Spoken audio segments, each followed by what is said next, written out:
lady, I guess, in Memphis, letting Trump know how she feel and how she feel glad about Trump, you know what I'm saying, doing his thing for people in Memphis. It's amazing. This is the best video you're going to see tonight. Get your Kleenex out, get your tissues, because this video from this Memphis mother whose emotional speech made President Trump even get emotional as he sat there speechless and stunned is going to move your heart to the moon. I guarantee it. In an era when our hardworking law enforcement officers, our hardworking president is being vilified and demonized with the most negative, hateful, spiteful, evil rhetoric and news propaganda out of any leader in the history of our country, the people have spoken. Watch. Thank you for saving Memphis. My name is Delicia Ballinger, and I'm a lifelong Memphian, and I'm a mother. And I wanted to speak with you today, not just as a citizen, but as a mom who's lived through what Memphis has become. I remember a different Memphis. I remember when the city felt alive, when families didn't have to think twice about safety, when kids could just go outside and just be kids. We had places to go, things to do, and a sense of pride about where we come from. But over the years, that Memphis has faded. And what it's been replaced with was fear. Before the Memphis Good morning. I just didn't hear about crime, I lived it.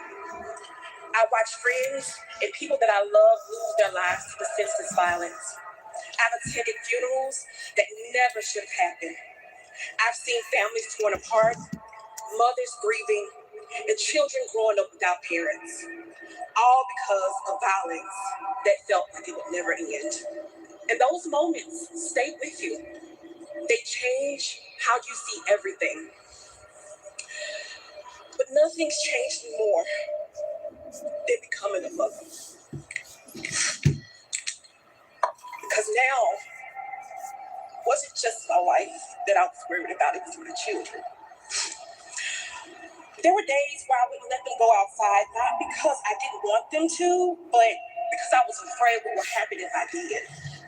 And the fear of stray bullets, the sounds of gunshots at night, constantly wondering if they were truly safe. And that fear became real in a way that no mother should ever have to experience. At just 5 years old, I could have lost my son. There was a drive-by shooting, and a random bullet came through my home and it sat in that very same space where my son played. And to that day, this bullet hole is still in my wall, a permanent reminder of how close I came to losing everything. My family we are good people. We work hard every day to have everything that we have, only to have it taken away from us. We've experienced multiple burglaries in our home, and it wasn't just the material things that were stolen. It was our sense of security, our peace. Good morning. And that violence wasn't Julie. Inside of our home, it was all around us. Just literally 4 houses down from where I live, a grandmother and her child was shot. I remember what sounded like almost 30 gunshots ring out. Yellow tape covered the street. After that day, those neighbors never returned. Their home now, with a for sale sign, stands as a reminder of a fear so deep that they couldn't come back to the place where they almost lost their lives. And that feeling, that fear, is something that my family knows all too well. That is not how families are supposed to live. That is not how children are supposed to grow up. We've reached out for help. For years, we looked to our local leaders hoping that anything would change. But nothing did. And that was until you, my president, stepped in. I need you to understand what that meant for families like mine. Because in a matter of weeks, we felt a difference. Today, I can sit out on my porch and drink tea in peace. My children can go outside and play in our backyard again. And for the first time. Right. We got the kids back outside on their bikes. The lawnmower's back on, the dog's back barking. Memphis is looking real good out here, man. That's right. Hey, man, you did your big one, man. Appreciate you for helping cleaning up Memphis. Hey, MPD, well, I don't even know what to say about y'all. I done walked to the store. Y'all got me a bag of ice. I ain't walked to the store in about 20 years. You ain't got to worry about no. You ain't got to worry about no. We got the kids back outside. I don't hear any gunshots in my neighborhood. It's been...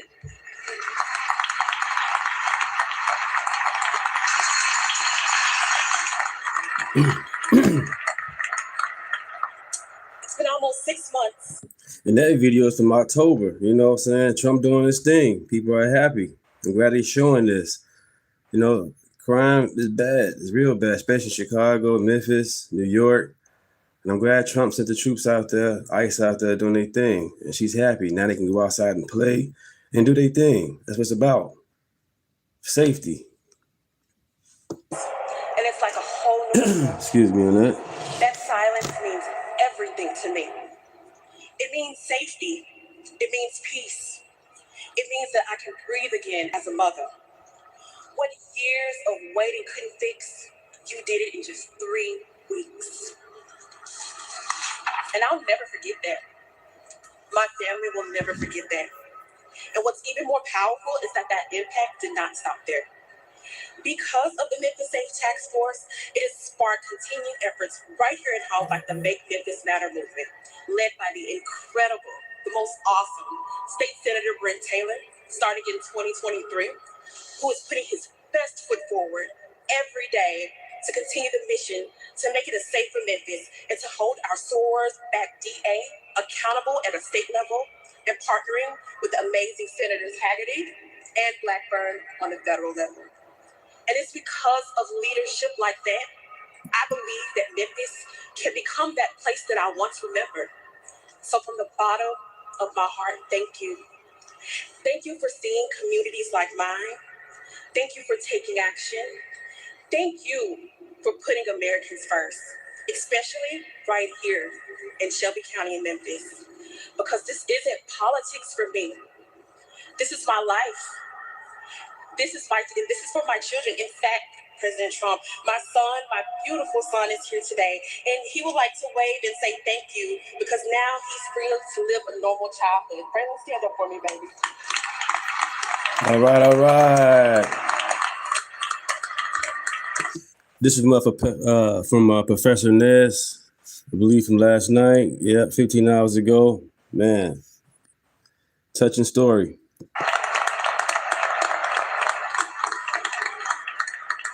And because of that change, we finally have a sense of normal again. Again, from the bottom of my heart, I truly don't have the words to share how much I appreciate you. Thank you so much, sir. Memphis loves you, President Trump. Thank you. Thank you very much. Wow.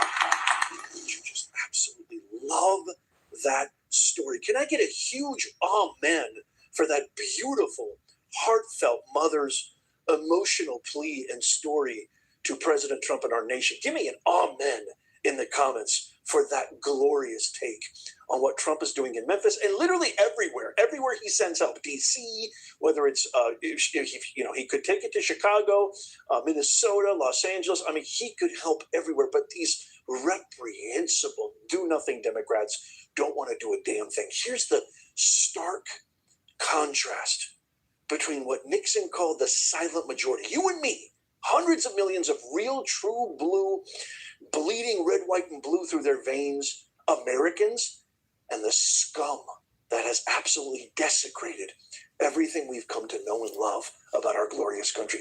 Look at this quick clip. This is 2 minutes apart. Nancy pushing up Daisy's Pelosi. Then I got so much more to share with you, but watch this. So are you suggesting that the president's not a good person? I'm saying that his policies are not good. I don't know what his, I don't know. Let's not go into that. Okay. He's just a vile creature.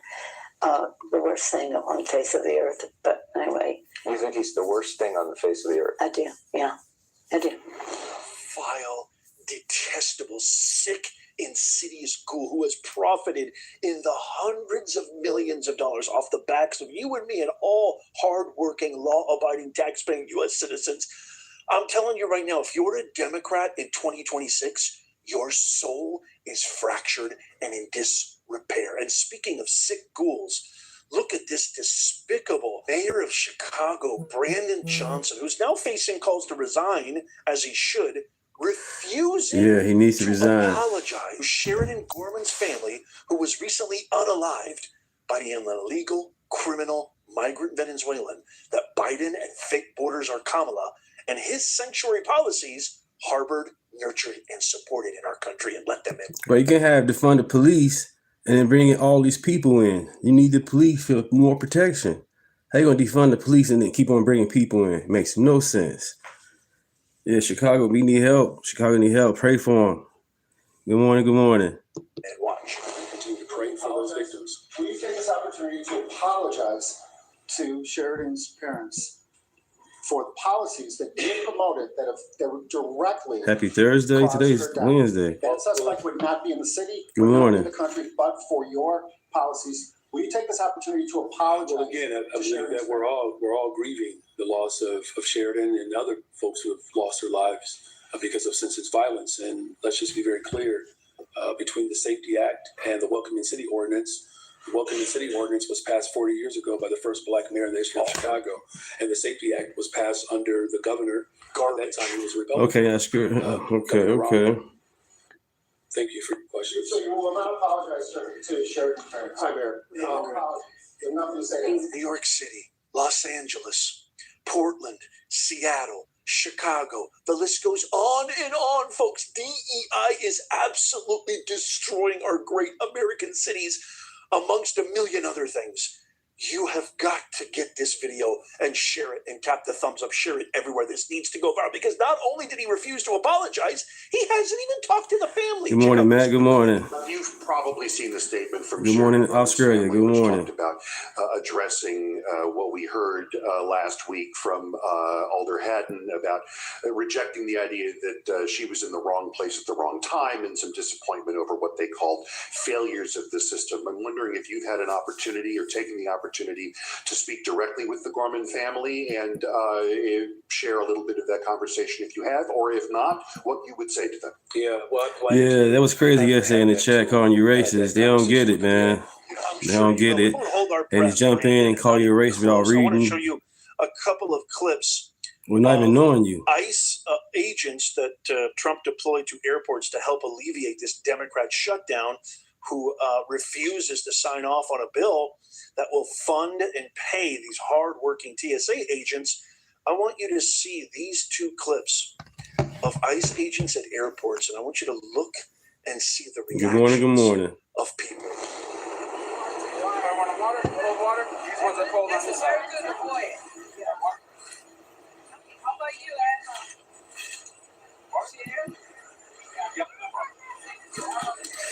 Yeah, they call your names when they wrong. thank you. I wish. Thank you for your service. Thank you for the service. You're happy with ICE? Yes. Okay. I like that. I'm happy for the eyes. Thank you for the service.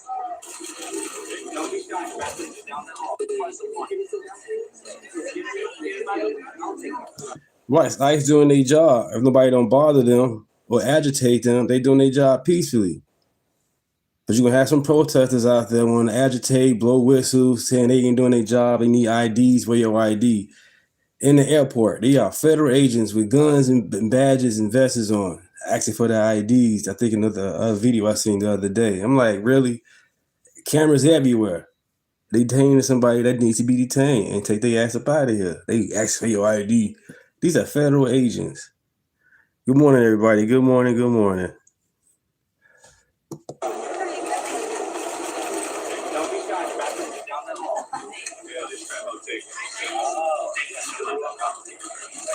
Right, peace. No whistles blowing, no Karens out there. Peace.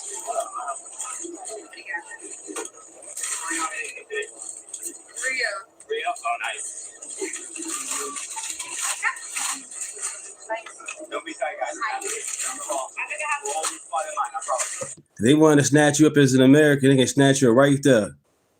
So ICE ain't doing all that lie they saying they doing, snatching up Americans, detaining Americans. They can do it right here in the airport. How was my question? Oh, yeah, if you want to go seriously, yeah, no, thank you so much. Isn't that interesting? I thought that these guys were going to terrorize the airports. Terrorizers. Democrats like Chuck Schmuck Schumer and Hakeem Jeffrey Epstein and the whole lot of them. I thought these guys were going to cause violence and bedlam and cause disruption like Cory Cyclops Booker said. That's interesting. I don't know about you, but I don't think I've ever seen Nazis handing out water to frustrated citizens. I don't think I've ever seen that. Have you? Could it possibly be that they're just completely full of crap? Pretty much. This has been something that we've known. Thank you, guys. Thank you. Like and subscribe. I've got videographic proof of it. Here is a video back in 2020 of Chrissy Murphy, one of the most disgusting, repulsive, ballsless, feckless, spineless mooks you'll ever see in our hallowed halls. I mean, I find myself repeating that because they're all like that. In our hallowed halls of Congress, watch him slip up here and literally say the quiet part out loud. You said Trump a moron. How you a billionaire and you're a moron? In order to get Ukraine funding, right? Well, I mean, Chris, that's been a failed play for 20 years. So you are right that has been the Democratic strategy for 30 years, maybe. And it has failed to deliver for the people we care about most, the undocumented Americans that are in this country. The negotiation didn't have a path to citizenship. It was entirely on their term. Did you guys hear that? Who do you care more about? Do you care Right, listen up what he just said. about hardworking, law-abiding, tax-paying citizens? Chrissy Murphy, you absolute dreck, wretch, POS mook. Who do you care more about? Listen, did you hear that? You'll ever see in our hallowed halls. I mean, you've known this. As a matter of my fault, touch the button. Because they're all like that. To get Ukraine funding, right? Well, I mean, Chris, that's been a failed play for 20 years. So you are right that has been the Democratic strategy for 30 years, maybe. And it has failed to deliver for the people we care about most, the undocumented Americans that are in this country. The negotiation Y'all heard that didn't have trash? a path to citizenship. It was entirely on their term. Wow. That cat, good morning. Who do you care more about? Do you care about hardworking, law-abiding, tax-paying citizens? Chrissy Murphy, you absolute dreck, wretch, POS mook. Who do you care more about? Listen, did you hear that? It has failed to deliver for the people we care about most, the undocumented Americans that are in this country. People they care about most, not you, not me, blood, sweat, and tears. Good morning. Undocumented, which is essentially illegal. That's just a dumb, stupid, phony-ass language euphemism. Right, care about the illegals. Illegal, migrant, criminal, terrorist, thug, gangsters that Kamala, Biden, and Obama architect. They're always doing the opposite. What's wrong with the Democrat Party? That's how they won 2020. That's why they're fighting tooth, nail, fang, claw against everything Trump's doing because he's fixing America. Can't wait to get your comments on this. Please, our mission here is to make common sense go viral. Tap the thumbs up. Share this everywhere. I can't wait. Beautiful Bill, good morning. Don't forget to check out these videos. I went live earlier. Go click that video right now. I know it suffered bad injury and come back stronger than ever, I think. So good to have you back. Let me also thank 6218-0931 the lid right now. Check this out. Here we go.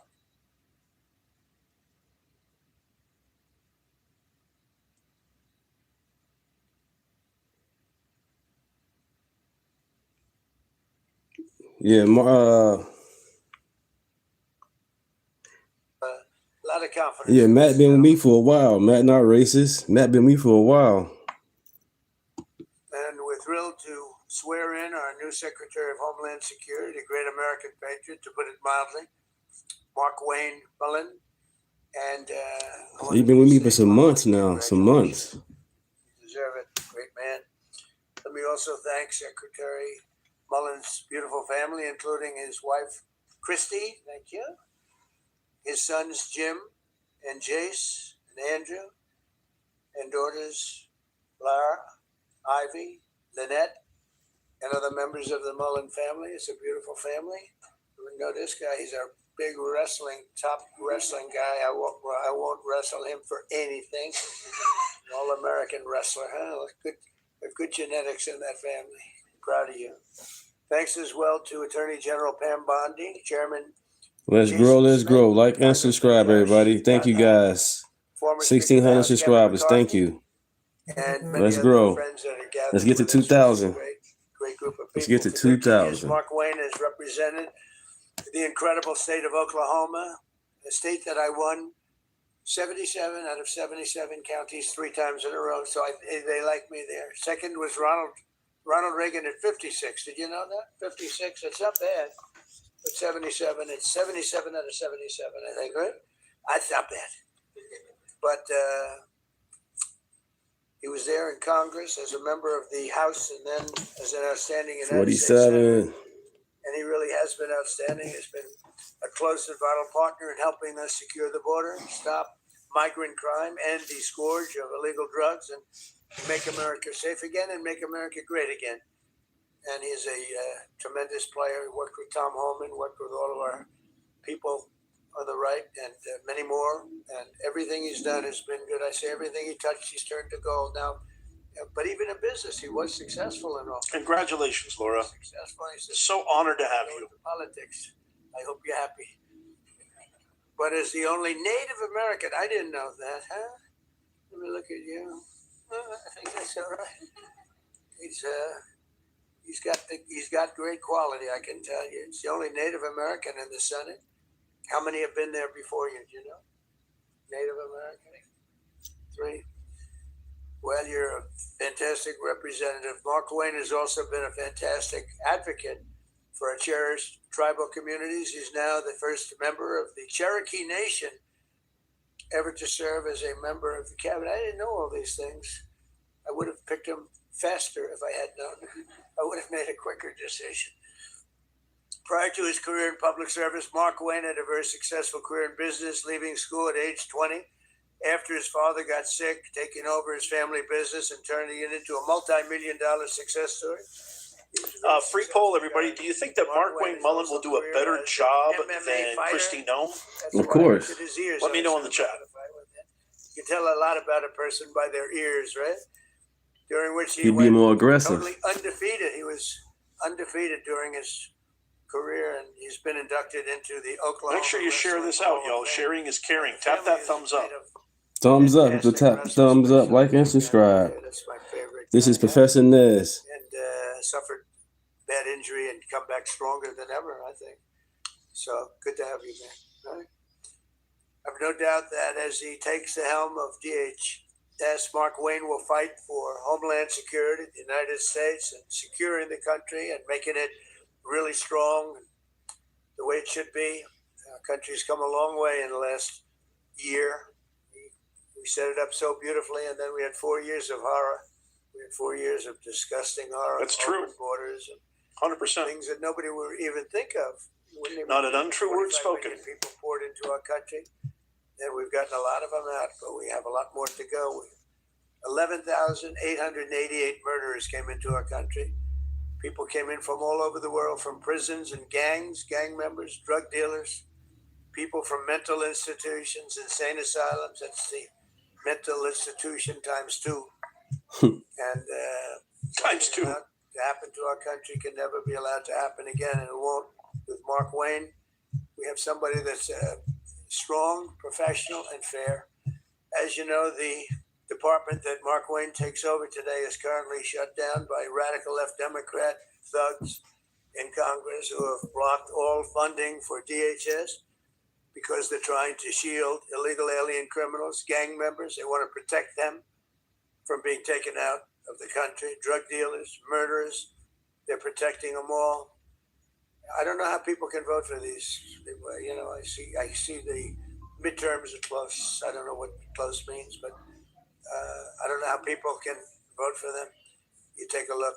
Men, they want men to be able to play in women's sports. They want transgender for everybody. Terrible, but That's the way it is. They don't want to give voter ID. They don't want voter ID for elections. They don't want proof of citizenship for elections. And then they get the vote. They do cheat, but I don't know. It's hard to believe they can cheat that much. Just in the past few days, we've seen the horrifying consequences of Democrats' deadly open border extremism. They want open borders, and they want to open the borders again. They have their chance because they think they're going to get votes by doing that. On Thursday, a precious 18-year-old college student named Sheridan Gorman was shot and killed while she was walking in a park. Unbelievable. She was walking in the park. Right. The illegal alien. I did a video on this yesterday. Sheridan's brutal murder Unreal. come illegally from Venezuela and been Nobody's talking about to our country by Sleepy Joe Biden, the worst president in the history of our country. True. And I don't say that because I think he's fine. He's okay. Like him, dislike him. I talk about job performance. That's all I care about. Job performance. Worst president in history. And Obama wasn't far behind, by the way. Yeah.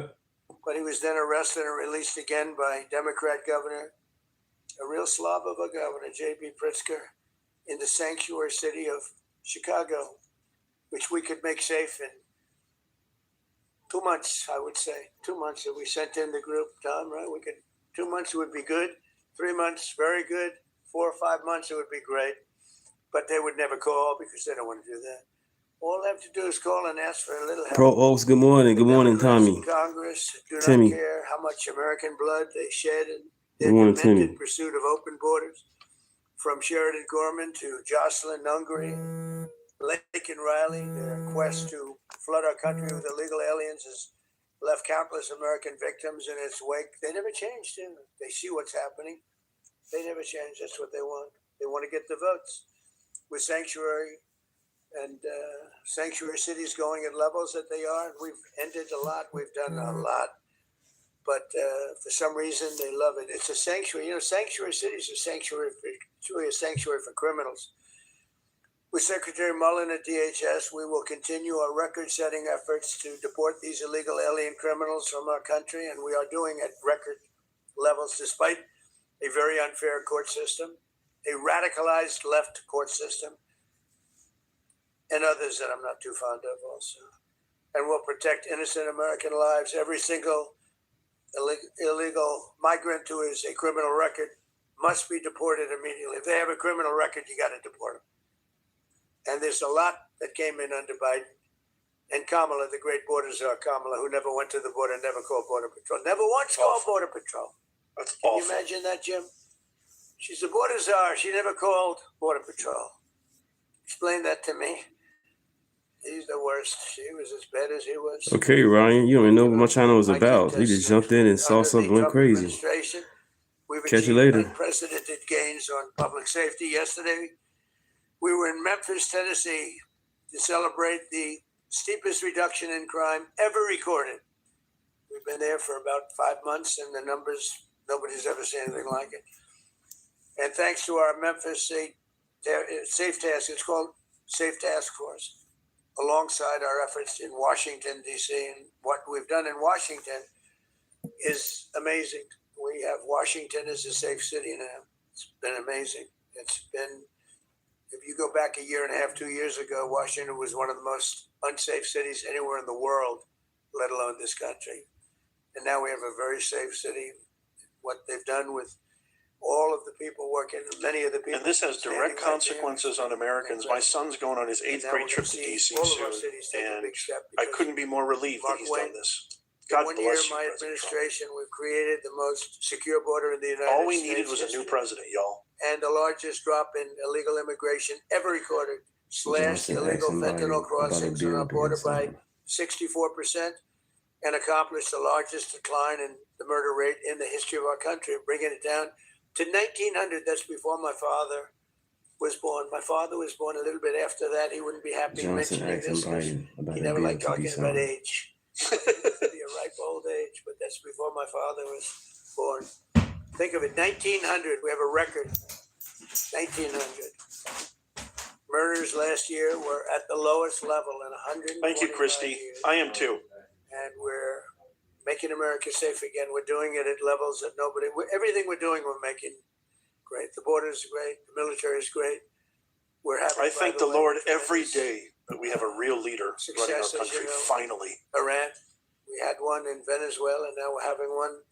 Thank you, God. Give me an amen in the comments. Navy left. They have no Air Force left. They have no anti-aircraft equipment left. No radar left. No leaders left. The leaders are all gone. Nobody knows who to talk to. But we're actually talking to the right people, and they want to make a deal so badly.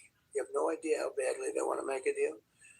And we'll see what happens. I want to thank Pete Hegseth. The job you're doing over there is... So much for Iraq 2.0, huh, guys? The general and all of the other generals. Panicans. Don't trust the panicans. Everybody else, right? It's a perfect, amazing thing. We make the best military equipment in the world. Now we're going to make it faster. We want to get it faster. But we make the best in the world. We're doing a job. So I'd like to ask Attorney General Bondi to come and do the honors of swearing in a man who's going to do a phenomenal job for our country. And I tell you, your family has to be very proud. You have to be very proud. Everybody wanted this job. They said, there's one man for this job, and I have no doubt he's going to be fantastic. Thank you, Pam. Come on over. Thank you.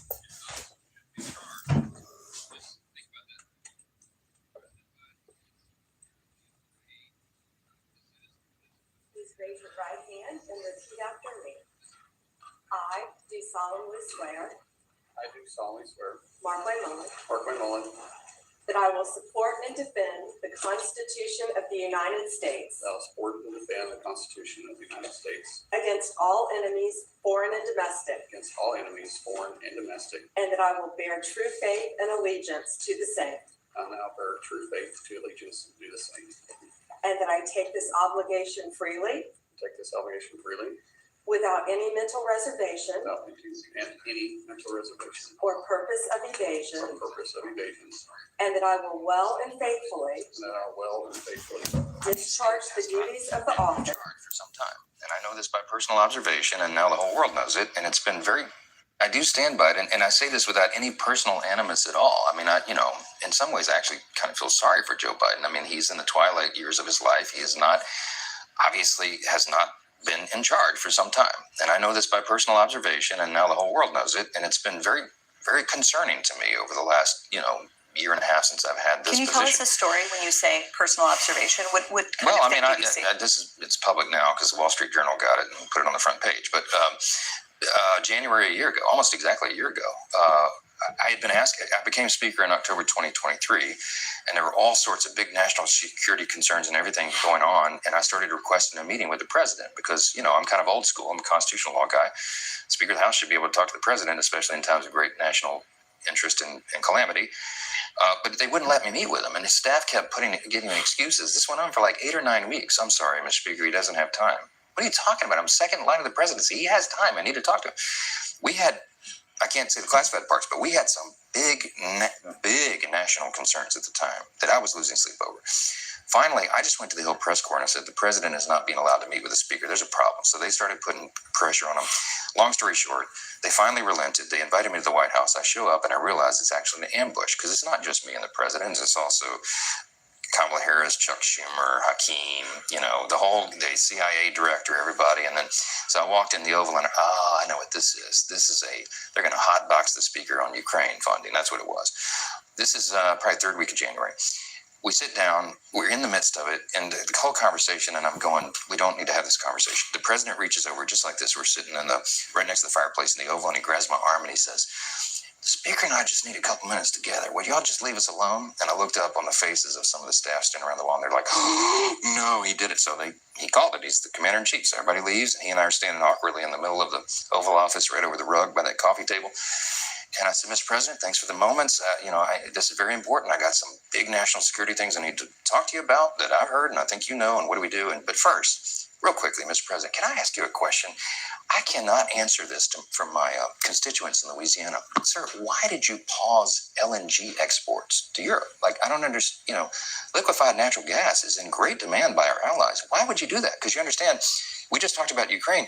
You understand you're fueling Vladimir Putin's war machine because they got to get their gas from him, And he looks at me stunned with this, and he said, I didn't do that. And I said, Mr. President, Yes, you did. It was an executive order, 3 weeks ago. And he goes, no, I didn't do that. And he's arguing with me. I said, Mr. President, respectfully, could I go out here and ask your secretary to print it out? We'll read it together. You definitely did that. And he goes, oh, you talk about natural gas. Yes, sir. He said, no, man. Misunderstand. He said, what I did is I signed this thing we're gonna conduct a study on the effects of LNG. I said, no, you're not, sir. You paused it. I know. I have the export terminals in my state. I talked to those people this morning. This is doing massive damage to our economy, national security. It occurred to me, Barry, he was not lying to me. He genuinely did not know what he had signed. And I walked out of that meeting with fear and loathing because I thought, we're in serious trouble. Who is running the country? I don't know who put the paper in front of him, but he didn't know. Discharge the duties of the office on which I am about to enter. which I am about to enter. So help me God. So help me God. Congratulations, Secretary.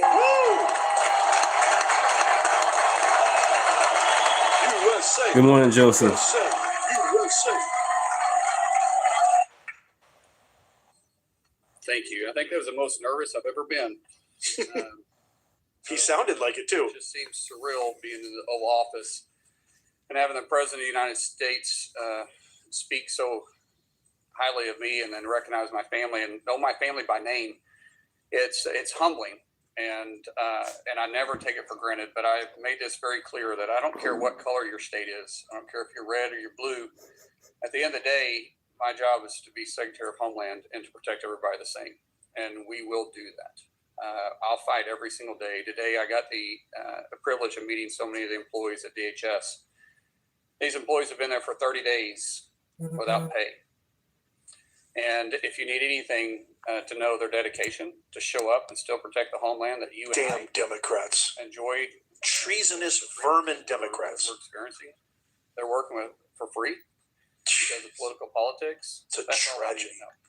If you are a Democrat in 2026, your soul is fractured. That's a fact. These people are scum of the earth. The president has entrusted me with this.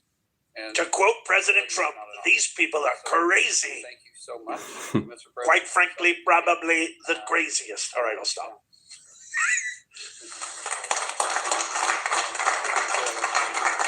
I love that expression. No one's going to outwork me. That's a wrestler's expression, isn't it? Huh? That's a good wrestler's expression. Yes, please.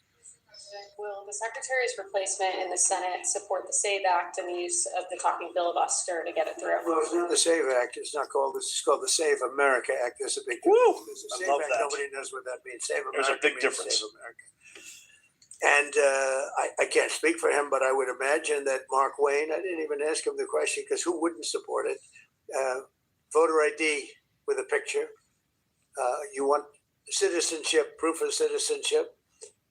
Ideally, you want to end mail-in ballots because it's tremendous. Only the blue states tripping about having IDs. All the red states have no complaints about it. It's just the blue states. That's the issue. Democrats. Corruption. Then we added a couple of things, Mark Wayne, like I don't think being a great Pass the Save America Act. A family of great athletes. They have produced great Good morning, athletes. Diane. All-American Diana, wrestlers. good morning. They especially like wrestling, by the way. And what about Welcome to baseball? the chat. They play baseball, anything. They like wrestling. But I don't think that you would say that his family, and I don't know this for a fact, and I shouldn't say it because I could get myself. Does anybody in your family want men to play in women's sports? I don't think so, Jim, right? I don't think so. Nope. I don't think Capital what would they N-O. do? Would they do good wrestling? They would be in trouble. He said, yes, they'd be in big trouble. It's so crazy. So that would be one. And then we have a few others that we call them the best of Trump. But if you look at transgender mutilization. He said make the IDs free. The IDs were free. It was getting to the illegals, getting them IDs to drive, a driver license to drive. They about 4 or 5 of them, not 10 of them, driving semi trucks, killed maybe 4 or 5 people. It's crazy. That's not cool. That's the problem now. We give them stuff for free. Of children, we don't want that. It's the mutilization of children. We don't want that. So generally speaking, I think I can answer that Mark Wayne would be very much in favor of what I'm in favor of. Would you say that's right, Mark? I can't think of too many things. He might be worse. He might be worse than me. That's what his wife would say. That's right. But so Yeah. How do you not love this man? How do you not love him? Of course he will, you dummy. What kind of question is that? Run. Look, we created the strongest border with the help of that man right there. Tom is so incredible. He's going to be a big influence here too. There's nobody more professional, nobody better. There's nobody better as a human being. You know, he looks tough, but he's got a good heart, but not too good. Don't make it too good. But you know, we had Tom. We have the safest border we've ever had. We have a lot of assets, but a lot of things we can do, and we're going to do. We have to get the criminals out of our country that were allowed in by Biden. Yeah, please.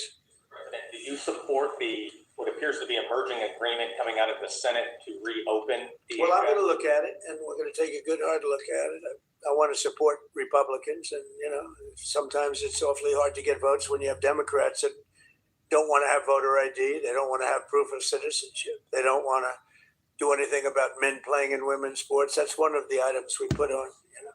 And I did that just because it's so popular. You know, they say that's at least an 80-20 issue. No, it's about a 99-1. I don't think it's, what do you think? But do you think it's 80-20? Who's closer, 80-20 or 99-1? If you don't want American citizens voting in American elections, you're a treasonous vermin traitor. I support period. That, and you just want to cheat. Would you be comfortable with a deal that involves separating ICE funding from the DHS funding package in order to reopen? Well, they're working on all of that. You know, that's a detail that they'll explain later. Please. Integrity and DHS measures. Mr. President, since CISA falls under DHS, and given that many credible voices have raised concerns over its premature and possibly likely faulty 2020 election assessment, will you and Secretary Mullin implement reforms at CISA and at DHS to ensure full confidence in future elections? We'll talk about it, you know, pros and cons. Look, they used it to try and put me in prison, right? So I can't be thrilled with it. They use that very strongly, very illegally. The Democrats are thugs. And I don't want to say 100%. It'd be nice to everyone get along, but it's a different deceptive. Nobody knows them better than me. I worked with them. It was very dangerous. I was commissioned by the university to go work with them. They are the most vapid, soulless scum of the earth. They don't give a rat's ass about anybody. Two groups of people, the military, and I think the military likes it, right? And I'll go along with the senators. I'm fine. But I was a big victim of it. Yeah, please. Are you going to send Jared Kushner and Steve Witkoff to do direct negotiations with the Iranians? Yeah, well, we're in negotiations, as it turned out. Now you've seen what I said yesterday was exactly correct. We're in negotiations right now. They're doing it along with Marco, JD. We have a number of people doing it. And the other side, I can tell you, they'd like to make a deal. And who wouldn't if you were there? Look, their Navy's gone. Their Air Force is gone. Their communications are gone. That's the biggest problem. It's very hard to communicate them between themselves. All of the anti-aircraft is gone.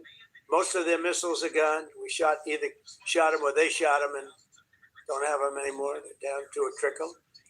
They're pretty much everything they have is gone. I don't know. Can you name one thing that's not gone, or can you name one thing that's doing well? You know, if you read the papers, you think we're tied. You think we're in a tough battle. We are roaming free over Tehran, the city, Tehran, as opposed to Iran. We're roaming free. We can do whatever we want. And as you know, today we were going to have the privilege of shooting down. Suspected of killing 3 people in DUI crash is an illegal immigrant who came in under the Biden administration. Reported that the semi-truck driver suspected of killing 3 people in DUI crash is an illegal immigrant who came in under the Biden administration. Do you know if California gave him a commercial driver's license? And then it also appears that California largely has not been cooperating with English proficiency standards. I'm wondering if the administration has any further plans to punish the state. Yes, I can confirm that California gave this individual a license, and it is something that the Department of Transportation has already looked into. I know Secretary Duffy, who's doing a phenomenal job, has spoken on this many times in the crackdown that the Department of Transportation is taking on these licenses that are wrongfully being issued to people who clearly do not deserve to uphold these positions. As for this case in California, not only just that, they're giving out these licenses to people, they cannot read, they can't even speak English. It's traffic stops where the ICE agents or the officers stopping them in their trucks, asking them, simple basic traffic laws, and he don't understand none of it, can't even read it. And they give him driving license, and he driving semi-trucks. That's crazy. On October 22nd, ICE lodged an immigration detainer for this They individual. can't read English either. It's not about speaking it. They can't even read it. As you know, of manslaughter while intoxicated and driving under the influence. He killed 3 people, and he first entered the United States in 2022 through the southern border, and he was released into our country by the previous They can't read it either. So now ICE has lodged a separate It's not detainer about just speaking it. for this individual, and these tragedies are following a disturbing pattern of these criminal illegal aliens being issued commercial vehicle licenses. And so, yes, the Department of Transportation is absolutely cracking down on that. I defer you to them for any specifics. Generation plant, one of the biggest in the world, and one shot to the right location ends the plant, it collapses, and we held off based on the fact that we're negotiating. What was the turning point to make you want to pursue a ceasefire? A few days ago, you said you wanted to continue bombing Iran. Now you want to pursue peace talks. Was there something that happened? The fact that they're talking to us and they're talking sense. And remember, it all starts. They finally came to their senses. Just, I said yesterday. I got to be honest, though. I think it's an awful thing to negotiate with these terrorists. They can't have a nuclear weapon. And they're just going to pretend to make a deal. These guys, the whole regime needs to I don't want to say completely in obliterated. advance, but they've agreed they will never have a nuclear weapon. They've agreed to that. That's a great. This is the greatest opportunity for people to rise up. I'm a U.S. citizen, but I'm. You are a U.S. citizen? Yes. You have your card? No, my passport. Yeah. Well, do you have you have a United States passport? Okay. So why don't you have a? Do you live in California or do you live here? I live in Phoenix. You live in Phoenix? So why don't you have an Arizona driver's license? Because I just arrived living here in the United States. I used to live in Mexico. Can I see the paperwork from your registration? Crazy. Only regret is that he didn't catch more illegal aliens. What's your reaction to that? I love it. He said that. Greg Bavino. Border Patrol chief, he just retired.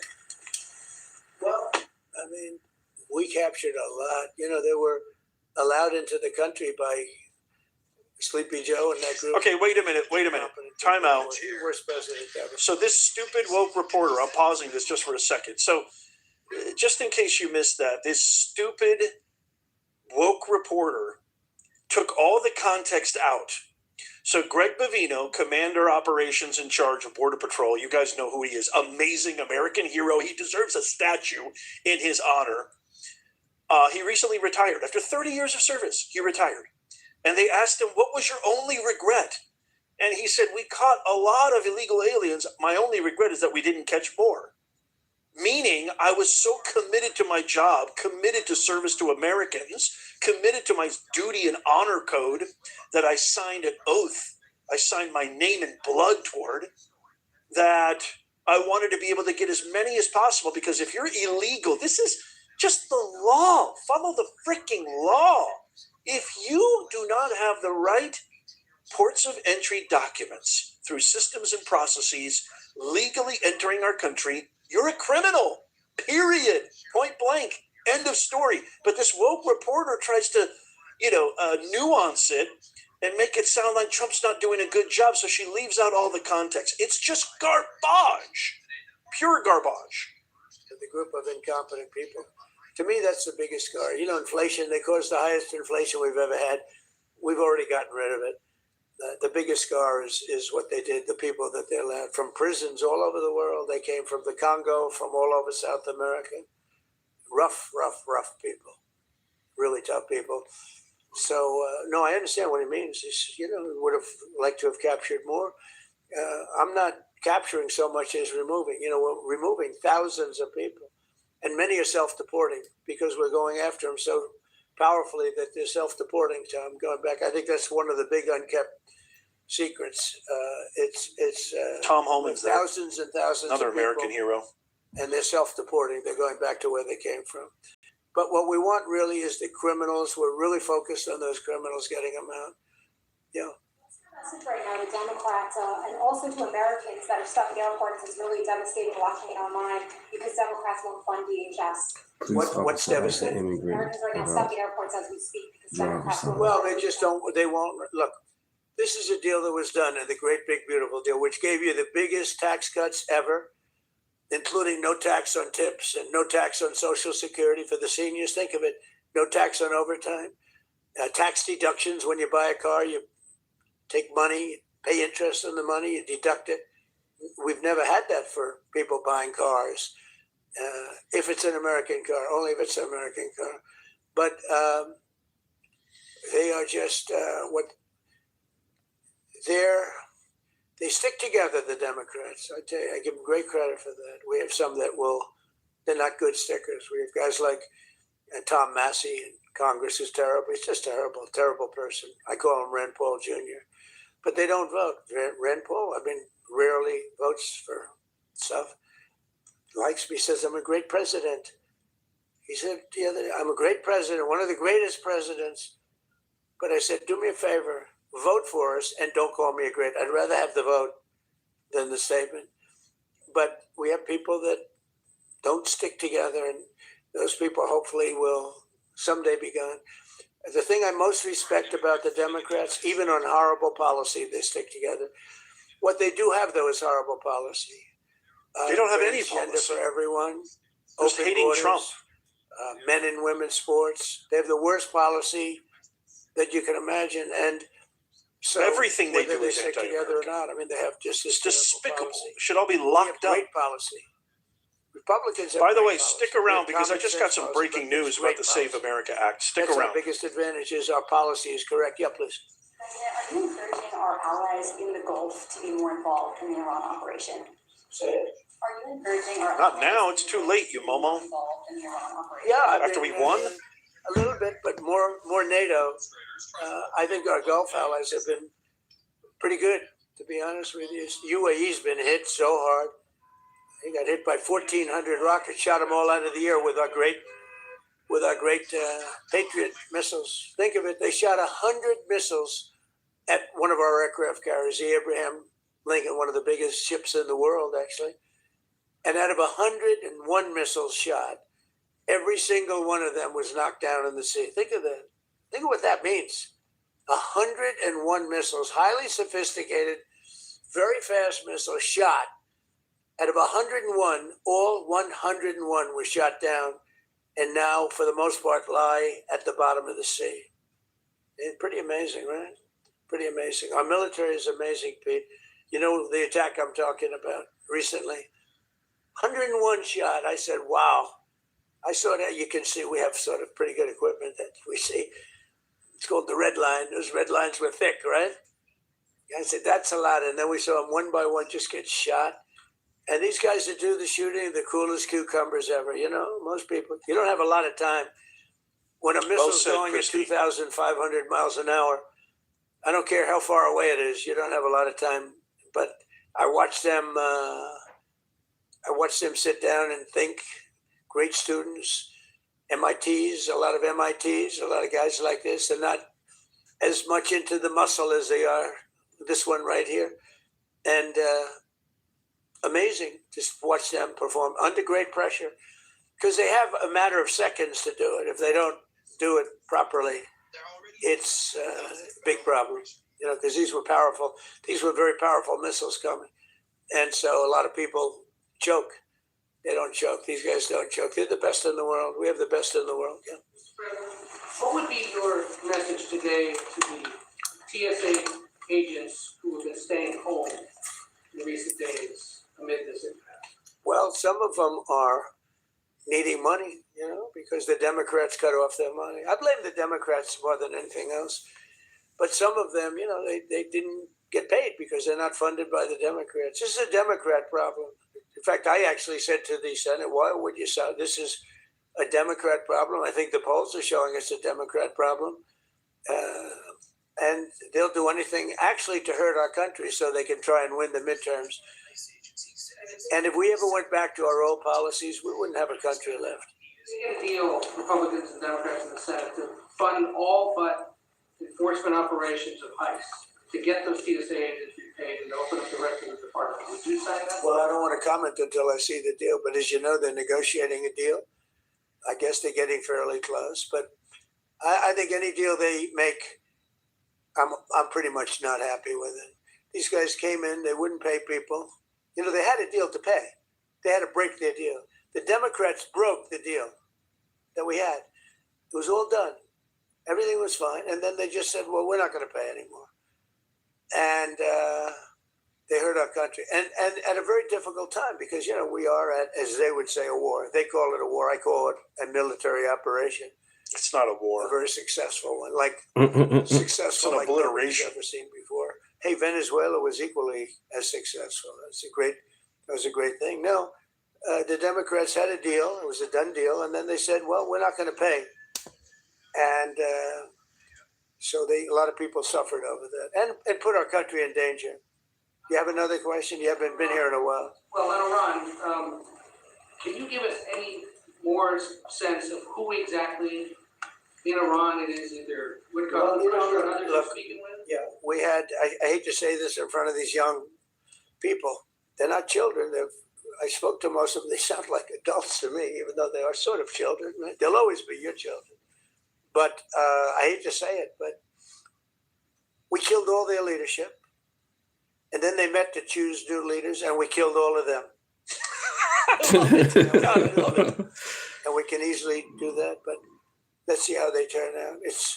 We have really regime change. You know, this is a change in the regime because the leaders are all very different than the ones that we started off with that created all those problems. So this was, I think we can say, Jason, this is regime change, right? What makes you trust them? I don't trust anybody. I don't trust you. I mean, that's all Definitely not you. But if I didn't know you, I'd probably have more trust. But, I don't trust God, I love it. Why do you say that? Why do you say what makes you trust? Do you think I trust them? I don't trust them. Because they're going to make a deal. They're going to make a deal. They did something yesterday. It was amazing, actually. They gave us a present, and the present arrived today. Ooh. It was a very big present. What's that? Worth a tremendous amount of money. And I'm not going to tell you what that present is, but it was a very significant prize. And they gave it to us, and they said they were going to give it. So that meant one thing to me: we're dealing with the right people.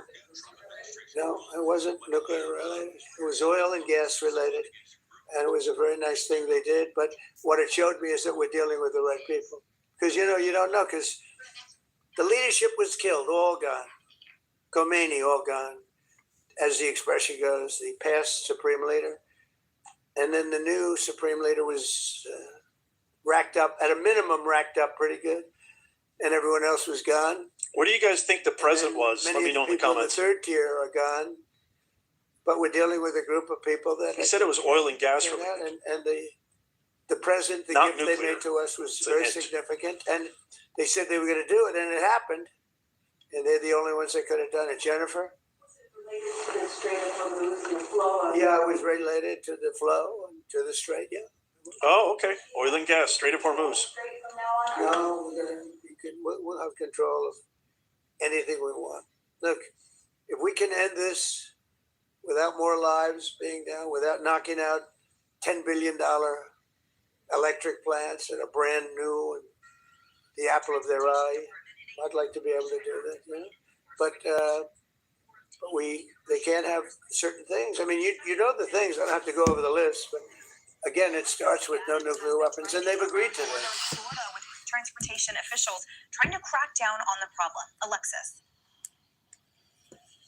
Yeah, Emily, there's a lot of work to do, not just here in Florida, but across the country. You can check it out over my shoulder there. That's one of the busiest interstates here in Florida. It goes all the way from there, Jacksonville to Los Angeles. And we saw a lot of truckers that were pulled over for safety violations because the DOT says, quite simply, they should not be behind the wheel of a big rig because a lot of them failed those safety exams and don't speak or read basic English, which is a big problem. Listen to this, okay? Troopers here in Florida tell me that nearly half of the truckers that pass through these weigh stations here don't speak English. Watch this.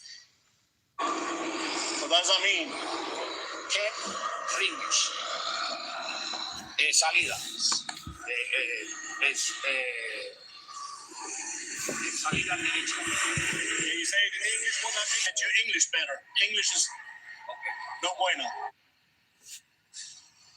So that trucker failed the test. He was taken out of service right away. This comes as the Trump administration is really just enforcing existing laws. It's a federal law to have this English requirement for truckers so they can read the signs and talk to police. DOT. Yeah, Emily, there's a lot of work to do, not just here in Florida, but across the country. You can check it out over my shoulder there. That's one of the busiest interstates here in Florida. It goes all the way from there, Jacksonville to Los Angeles, and we saw a lot of truckers. Okay, I will. I cut my nails. Thanks for saying that. Appreciate that. Says quite simply, they should not be behind the wheel of a big rig because a lot of them failed those safety exams and don't speak or read basic English, which is a big problem. Listen to this, okay? Troopers here in Florida tell me that nearly half of the truckers that pass through these weigh stations here don't speak English. Watch this. What does that mean? Que rings. Salida. Salida derecha. Can you say it in English? What that means? Get your English better. English is no bueno. So that trucker failed the test. He was taken out of service right away. This comes as the Trump administration is really just enforcing existing laws. It's a federal law to have this English requirement for truckers so they can read the signs and talk to police. DOT Administrator Derek Bars is leading this trucking safety crackdown with state troopers. Bars tells me that he was a trooper for years here with the Florida Highway Patrol, so he knows what to look for. He explains there are many drivers here illegally who should not have a commercial driver's license, but they get them in states like California, according to the DOT. It comes after several deadly crashes that police say were caused by truckers in the country illegally. They had CDLs, but they should have never had them in the first place. Back in August, police say an illegal migrant from India pulled a U-turn on a Florida turnpike. This was one that made headlines. He blocked the road and is charged with killing 3 people. The ones that we are targeting are the ones who are not doing the right thing. Those are the ones that need to be off the roadways. They're the ones that are putting families at risk. So, again, when you're driving 70 miles per hour, right, Emily, on a highway, you got to read the signs. If you can't, it could be deadly. Back to you.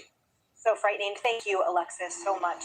All right, so bringing the conversation to the couches, Alexis mentioned there's Delilah's Law, which hideously is named after a young girl critically injured in one of these accidents. It's just asking for undocumented illegal immigrants to not get those CDLs when they don't speak English. Yeah, and this gets to a lot of it to these operators, some of these truck companies, right? They're willing to put American lives at risk for extra money.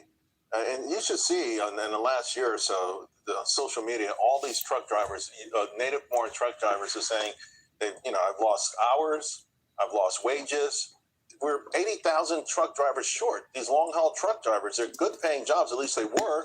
And this is just cutting corners and putting people's lives at risk, and it hurts the economy. It's just a lose-lose for everyone. Thank you, guys. Thank you. A few extra bucks. Let's grow. Appreciate it. Yeah. And Kaylee, Charles hits the nail on the head. Nothing about this is malicious. Nothing about this is intentional. 2,000 subscribers. Let's get it. Remorse of these individuals. But when you cut corners, you put the safety of Americans at issue. And the reality is here, by simply enforcing the laws or setting those laws, then the standards would be such that everyone would be protected, including those drivers whose lives are also over. I think about this all the time when I drive. I pack my SUV with all the little kids, and you're driving and you're looking at these massive trucks, and some of them are 80,000 pounds. And you think you could be driving and doing everything right, and through no fault of your own, someone who illegally got a CDL could crash into your car. It's a terrifying prospect. You see the wrong way driving, the illegal U-turns, and overall, 30 individuals in 2025 have been killed because of this CDL issue. Sean Duffy has done a phenomenal job. Hat tip to him. He did an audit nationwide, and what he found was that in California, New York rather, 53% of CDLs were issued illegally. California, there were 17,000 non-domiciled CDL holders who should not have had a CDL. Illinois, 1 in 5. So he has been surveying state by state to fix this problem and threatening federal funds and saving lives because of it.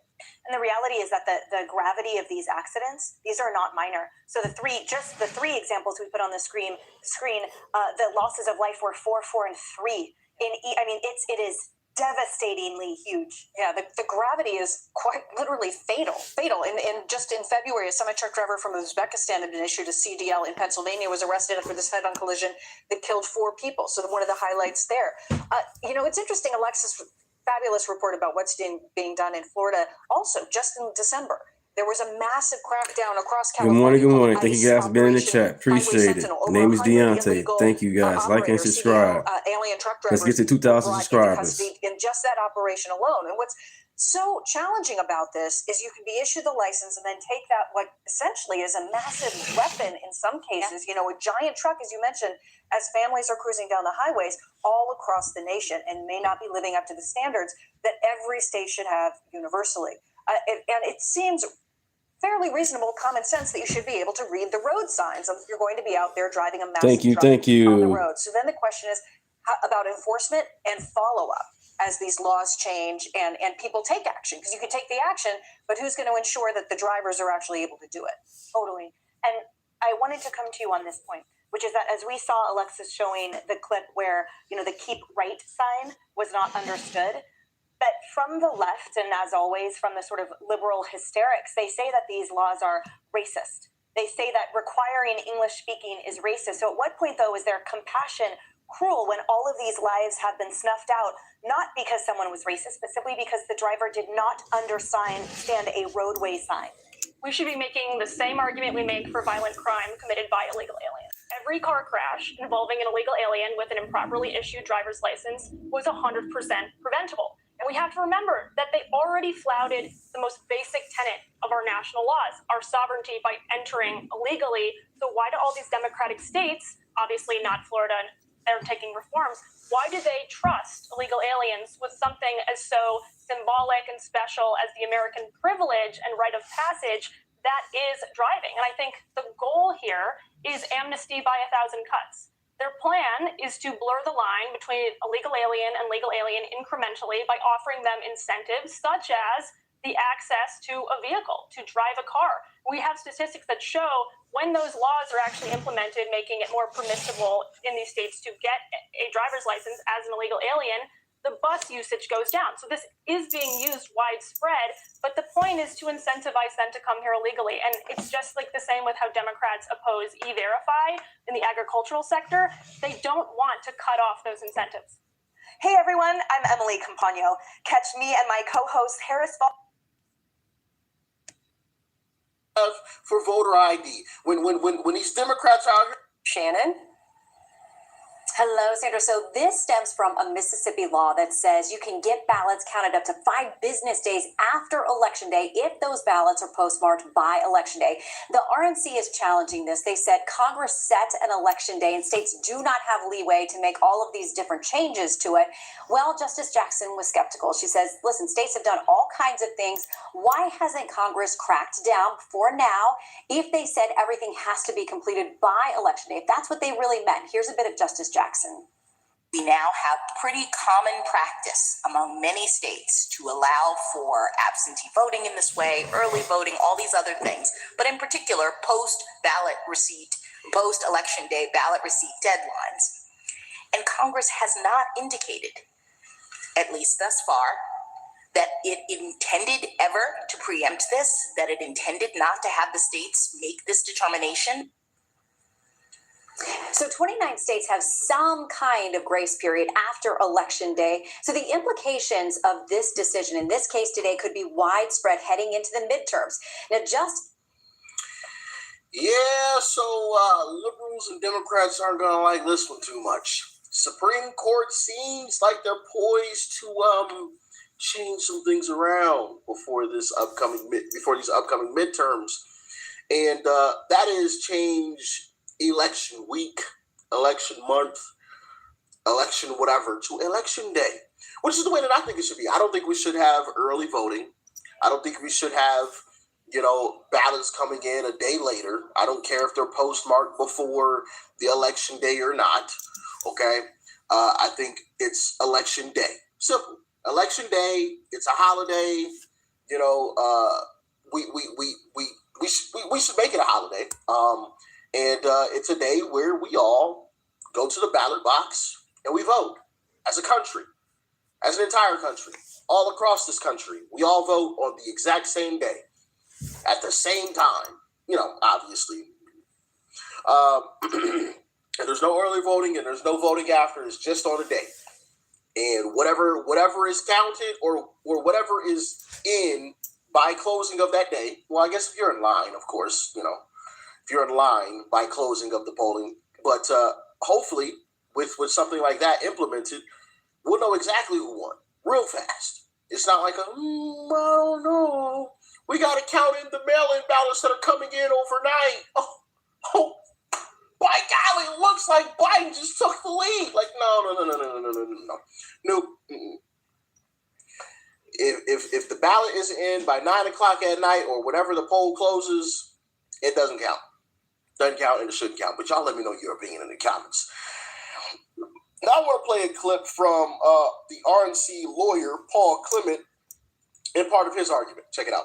Mr. Chief Justice, and may it please the court, all agree that elections for federal office have to end on the day of the election specified by Congress.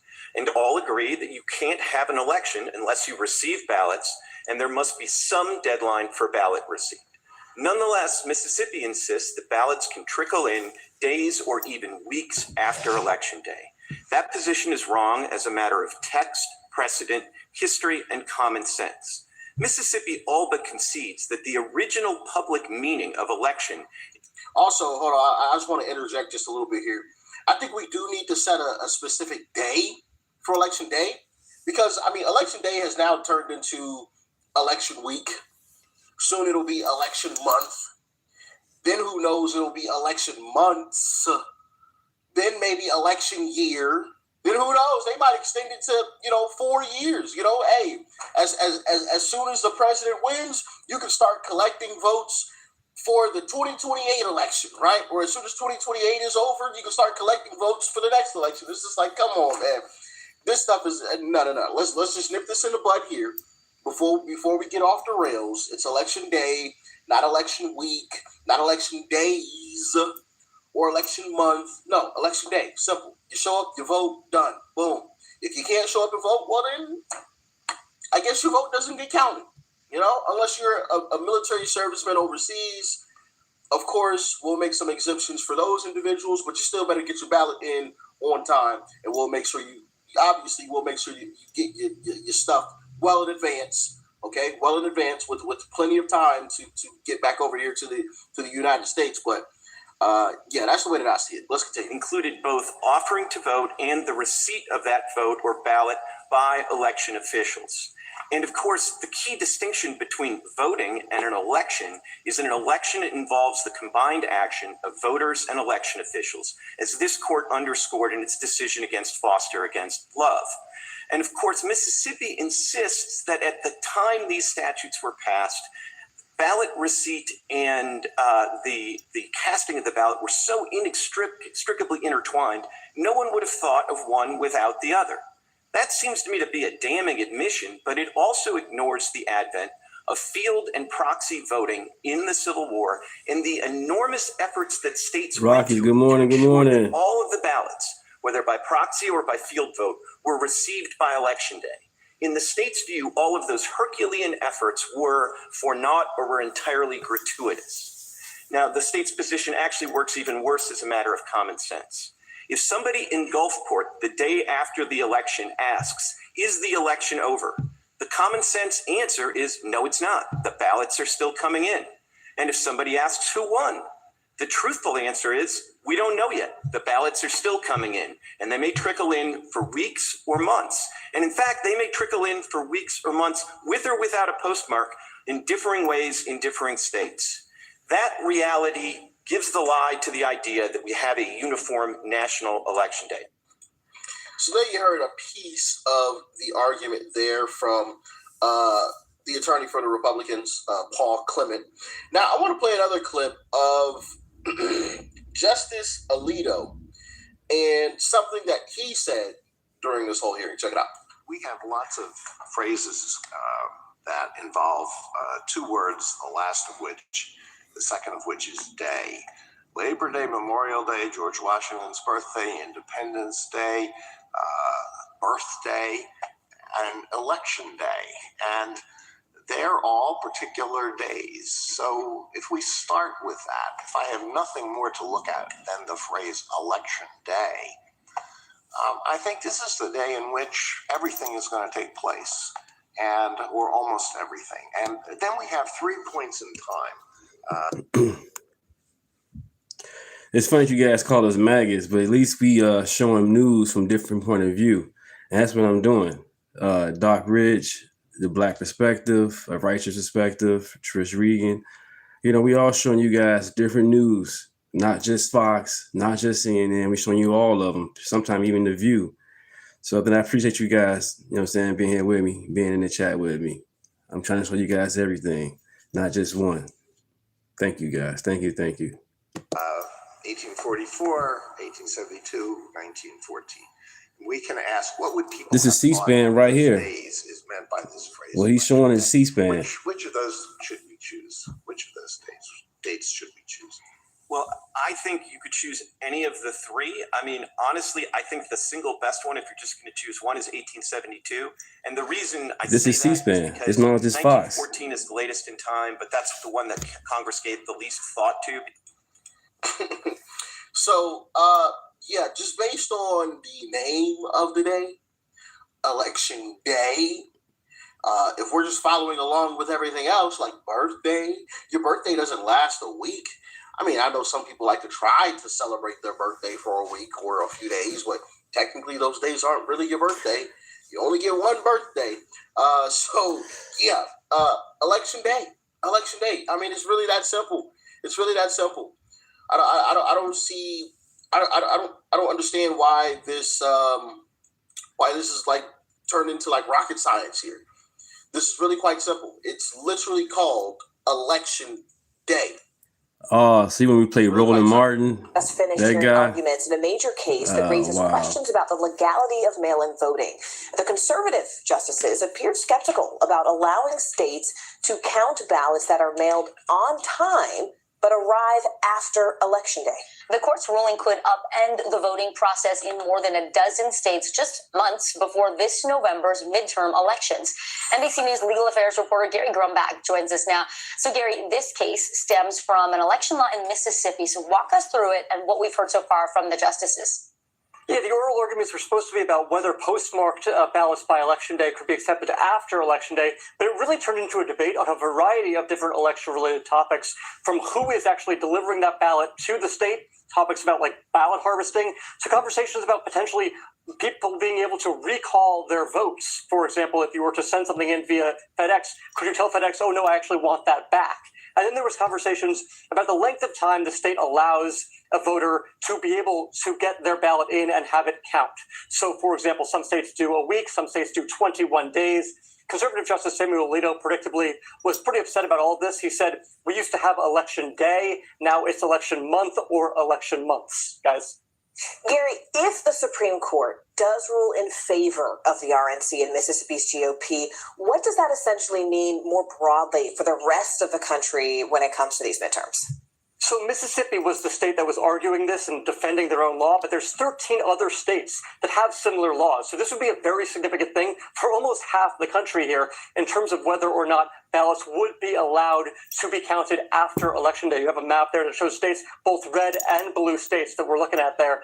And it also specifically relates to some of these military ballots, right? Folks that are serving overseas in our military, especially right now, may not be able to get their ballots in on time, even though they are postmarked by Election Day. We will have to see exactly how the justices write this opinion. We should be getting it by the end of June. We thank you for watching, and remember, stay updated on. And I hope they rule the correct way. And the correct way is Election Day, not election month, not election week or weeks.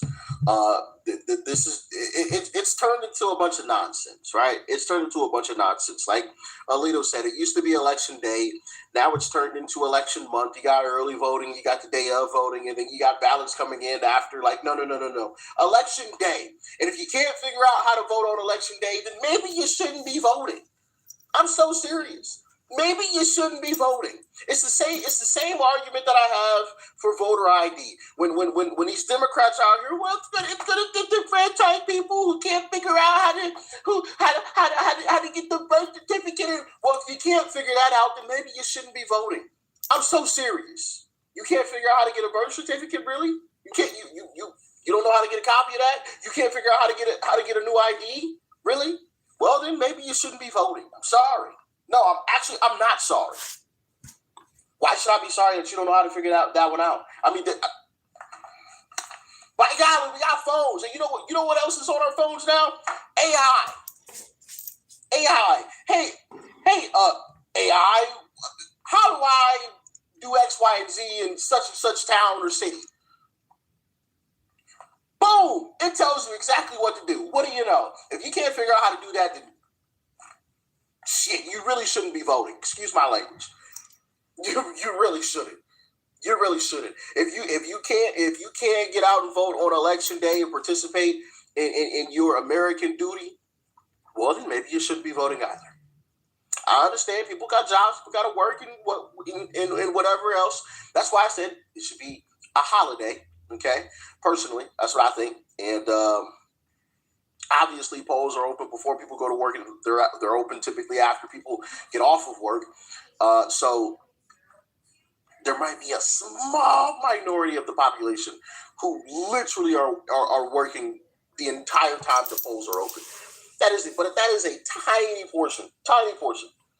That is less than half of 1%. No, less than 1/4% of the population. Probably even less than that.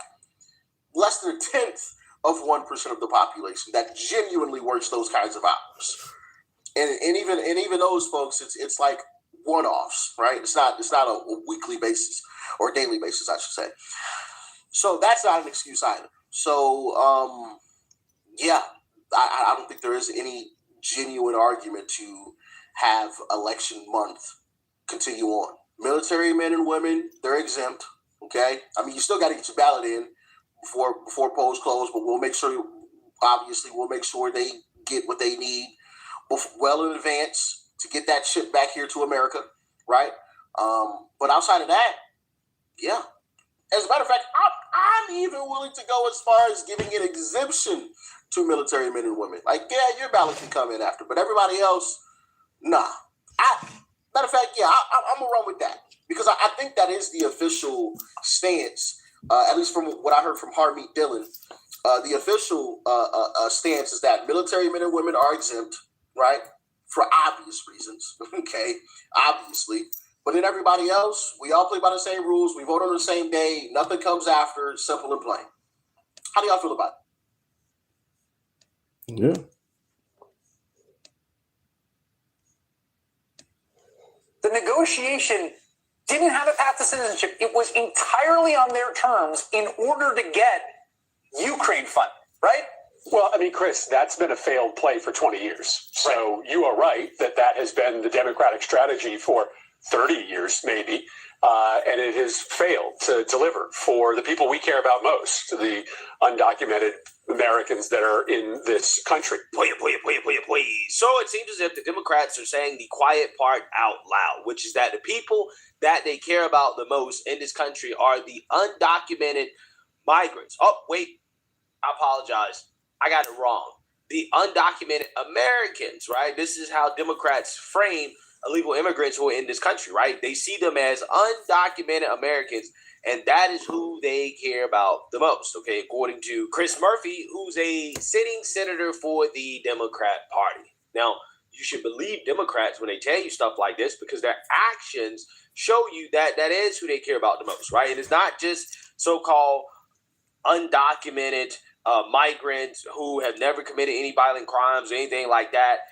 People who just come over here and they work and they try to make a better life for themselves and they're upstanding, contributors to society. No. It's not just those people. They also care about the criminals as well, too. And the reason why you know this is because Democrats have designed laws around protecting criminals, okay, specifically criminal illegal aliens. And that leads to death and destruction for American people, particularly young American girls. And that is what happened to Miss Sheridan Gorman over the weekend in Chicago. She was unfortunately shot and killed by an illegal immigrant. And Democrats are now facing a whole bunch of questions about how their policies contributed to what happened to her. And of course, Democrats like J.B. Pritzker, who is thinking about running for president, is pointing the finger at Trump instead of pointing the finger at himself and the laws that Democrats signed into place. The fact that they encourage illegals to come into the country, to come into their cities, and they also protect the illegals when they're in the cities. Yeah. Instead of taking responsibility and accountability for that, he points the finger at Trump. I agree. There have been real failures. Those failures, of course, extend beyond the borders of Illinois. That's their national failures, a failure to have comprehensive immigration reform, a failure of the president to follow his own edict to go after the worst of the worst. Illinois Democratic Governor J.B. Pritzker pointing the finger at President Trump while addressing the murder of 18-year-old Loyola This University is your student state. Sheridan Gorman. The suspected killer, an illegal immigrant with priors, but Pritzker's condolences may be too little too late for the freshman's family who have promised justice for Sheridan. Yeah. So you have a young girl who is just getting her life started, college student, walking in a park with her friends, and is shot and killed by an illegal immigrant. And Democrats are claiming, no, this is Trump's Thank you, fault. guys. It's not our Thank you. fault Like and that subscribe. we Thank you. Let's get to mass 2,000 migration subscribers. that Biden 2,000 opened up the border, subscribers. allowing this guy into the country. And then our sanctuary city policies welcomed the illegals into our country and protected them after the Trump administration tried to deport them with mass deportations. You remember all these people booing, whining, crying about how ICE needs to leave, right? Chicago. When ICE was in Chicago to arrest illegal immigrants like that, to find illegal immigrants like that, they told ICE to leave. The mainstream liberal media told ICE to leave. They said ICE has no business being there. Now all of a sudden they want to blame Trump.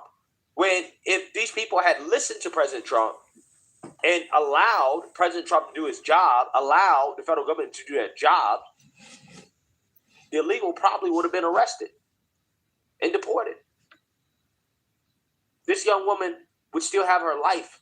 She would not have had her life taken from her. But unfortunately, this is the reality that we live in this country because of Democrat policy. And the worst part about it, the most shameful part about it, is that even though you can directly point to their policies and how it contributed to this young girl's death, right, and many others across the country, they still point the finger at Trump and somehow, some way blame him when he's the one proposing a solution. Trump closed the border. Trump wants to deport the illegals out of these liberal cities. Democrats are the ones that are going out of their way to protect the illegals. And protecting the illegals is what led to this, right? So that being said, got to react to woke Chicago Mayor Brandon Johnson, who's going to get Let's go, Brandon. best journalist in Chicago, William Kelly, right, with some very, very, very tough questions on this situation. So without further ado, let's get into it. Mayor Johnson, Bethany McGee, I don't know if you remember her name. She was set on fire on a CTA train by a repeat violent offender who was out on the street because of your policies. She never would have been set on fire. She would be living her life right now, but for your policies. Now, again, we have another young lady, 18-year-old Irish girl, Sheridan Gorman, who is dead at the hands of a suspect, an illegal alien, who, once again, was out on the streets because of your policies. Facts. Okay? What's your question? He wanted, I'm sorry, don't interrupt me. Don't interrupt me. Don't interrupt me. Respect the question. What question? Respect the question. Ask it. You know, I really do love how he loads up these questions with all types of context before asking the question, right? He really goes after these Democrats and lets them know this is all the chaos that is happening in your city as a result of your policies. And he just wants them to know that, yes, you're responsible for this. Look at this guy's face, right? He can't stand what he's hearing right now. He can't stand it. What's the question? All right, Craig, could you have a little respect? Sheridan Gorman is dead today at the hands of a suspect, an illegal alien, who was out on the streets because of your policies. You've spent hundreds of millions of taxpayer dollars to protect these illegal aliens. You've instructed the Chicago Police Department not to turn them over to ICE. Do you have anything? You didn't even issue a statement, which I guess is better than the statement you released. We got it. Announcing that Bethany McGee was an isolated incident, which is an insult, which is almost evil. Please get to the questions here. Did you coordinate with Governor Pritzker not to release statements as a way of trying to diminish the death I think I understand your question. Sheridan Gorman? So there was no coordination, between me or any other level of government around this tragedy. What I can say is it is a tragedy. And look, as someone who is raising a family. You don't have any problem interrupting me, do you? Do you want the answers to your question? I want to answer the question here. And look, as I said in my opening remarks, as I prepare to send my child off to college, of course you want to send them into a place that they're going to thrive and grow. And it's heartbreaking. It's a tragedy. But what I can say, though, is that my work to continue to create safe and affordable communities, that work doesn't stop when we have a tragedy like this. And as we continue to grieve the loss of Sheridan and other victims who have fallen because of senseless violence, we're going to double down on our efforts to ensure that we create safe communities across the city. And we're going to continue to. Will you apologize? Will you take this opportunity to apologize to Sheridan's parents for the policies that you promoted that have directly caused her death? That suspect would not be in the city, would not be in the country, but for your policies. Will you take this opportunity to apologize to Sheridan's family? We're all grieving the loss of Sheridan and other folks who have lost their lives because of senseless violence. And let's just be very clear, between the Safety Act and the Welcoming City Ordinance, the Welcoming City Ordinance was passed 40 years ago by the first Black mayor in the history of Chicago. And the Safety Act was passed under the governor at that time, who was a Republican, Governor Rauner. Thank you for your question. So you will not apologize to Sheridan's parents? You have no apology. You have nothing to say to them? I want to follow up on some of the other appointments. What's taking so long to get somebody appointed to? Yeah, so he's not going to apologize. And on top of that, he's a liar. The Safety Act was signed into law in 2021 by Governor Pritzker, right? Governor Pritzker signed that into law, okay? Democrats signed that into law. So, again, this is what they do, right? He tries to deflect blame onto other people instead of onto himself. He's the one that encouraged illegals to stay in Chicago, right? Chicago is a welcoming city, according to these people. We welcome everybody. He's the one that went out his way to tell ICE to leave. He's the one that went out his way to talk about trying to prosecute individuals like Greg Bovino for his role as the commander of Border Patrol during the ICE operations that were happening in Chicago, right? He's saying, hey, we need to try to arrest those people. These are the people who demonize ICE. These are the people who, again, beg President Trump to remove ICE from their cities, right? To don't enforce the law in their cities.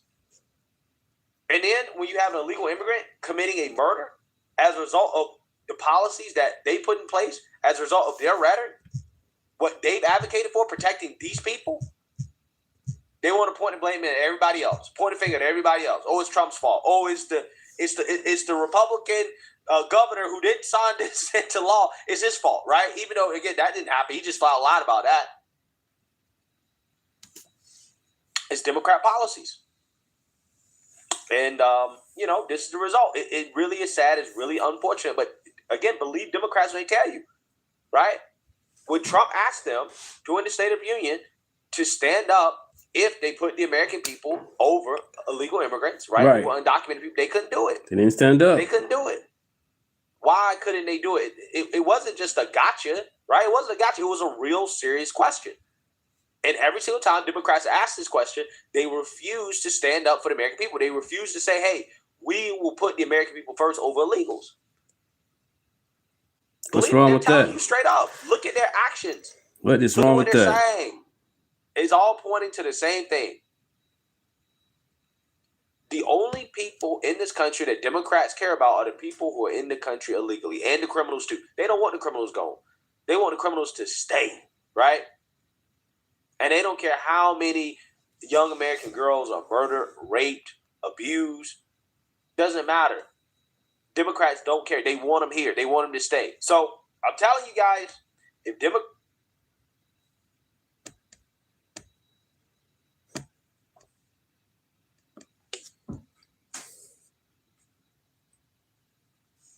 everyone. I'm going to say this again as clearly as possible. This shutdown is a choice made by Democrats. It's a conscious decision by Democrats to put violent, illegal criminals ahead of American people. That's their choice. Let's talk about what was happening before this shutdown. Law enforcement officers were doing their sworn duty, arresting and deporting dangerous individuals who should have never been in the country to begin with. We're talking about child molesters, rapists, and murderers. People who threaten the lives every day of Americans. People who threaten our families. People who threaten the safety of our children. These are the convictions of the violent, illegal criminals who were arrested in just my home state. Now, in Chicago, my heart breaks for the Sheridan Gorman family. She was just Thank you, guys. Thank you. and had her whole life ahead of her. Sadly, her parents will never see her graduate and walk across the stage. That's a shame. And it could have been and should have been prevented. Why? All because Democrats flooded our country with violent, illegal criminals like the Venezuelan who murdered Sheridan. He was released into our country by the Biden administration, arrested for shoplifting, then released again, because once wasn't enough. You got to release him, let him go back, commit another crime, and then release him. All right, if you don't belong here and you get arrested, send the ass back. Don't send them to jail and then re-release them. No, send the ass back to their country. They fucked up. They messed up. Simple as that. Don't put them back in our court system. Don't have our taxpayers pay for them. Why are you being detained in the court or in jail? Send the ass back. This should never have happened. Half these people been arrested at least about 5 times, and eventually somebody get murdered or raped. All of a sudden, no, send the ass back so they fuck up. Release him again. Maybe the third time's a charm. Then released again by the Biden administration. Just think of that. Think of that. Think if that was your child. Just think about that for a minute. Tuberculosis, right. Absolutely infuriates me because Democrats are refusing to put my children, our children, American children, over these violent, illegal criminals. That's not hypothesis. That is fact. And if you don't believe it, why don't you talk to Sheridan's parents? I just get irritated, and I can't believe this is going on in America. Democrats are back to their old chant, defund the police. I mean, that is who they are. Make them own that. Here's the thing, though. Chill, Will. Don't come to the chat then. I'm going to play what I want to play. This is a welcome to the chat. Of our Everybody is welcome. Security. And the consequences are real. Just look at the numerous terrorist attacks that have happened on American soil. Other YouTubers out there you can check out. A few weeks. Attacks by violent terrorists on our homeland that have taken the lives of innocent Americans. Of course, while all of this is happening, Republicans have actually done the responsible thing. See, we stand with law enforcement. We stand with the victims. We don't stand with the criminals. We actually stand. Thank you guys for your support. Appreciate you guys. Everybody, thank you. With the violent criminals. The Democrats do, but we don't. And please, please remind them of that. Because Hakeem Jeffrey couldn't even denounce this. I mean, that is sick. That is sad, right? Listen, we have to, while all of this is going on, Republicans have to do the responsible thing, and we are Police going to continue brutality. to do the responsible thing. We have voted again and again to fund our homeland security to protect Americans. And we're going to do it again this week with a clean DHS funding bill. And like last week and the week before, I expect that nearly every single Democrat will vote to defund law enforcement again. Every single one of them will vote to expose the American people to threats of terrorism. They will be voting to make communities less safe, and they will risk the lives of the American people to make sure that we protect the violent criminals, right? Those are your Democrats. Those are the Democrats that you all support. It sickens me. I'm from the west side of Chicago. I have never experienced no police brutality. If I got pulled over, I complied with no problems. And I had my gun on me. And I had no issues. So get to know me before you start judging me, bloody quill. No, I never experienced no police brutality, period. Black, white, or whatever. I'm from the west side of Chicago, Madison and Western, Laramie and Madison, Central and Roosevelt, 42nd and Vincennes. I've been to all those places throughout the west side of Chicago and south side. Never experienced none of that.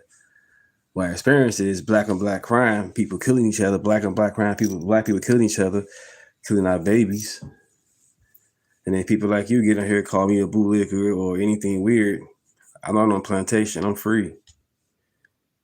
MAGA, baby. And if Trump do leave and Trump don't become the president, whatever, you know what I'm saying, if you don't get JD or if you don't get Rubio, it's cool. I'm still going to be America first. I'm still going to be MAGA.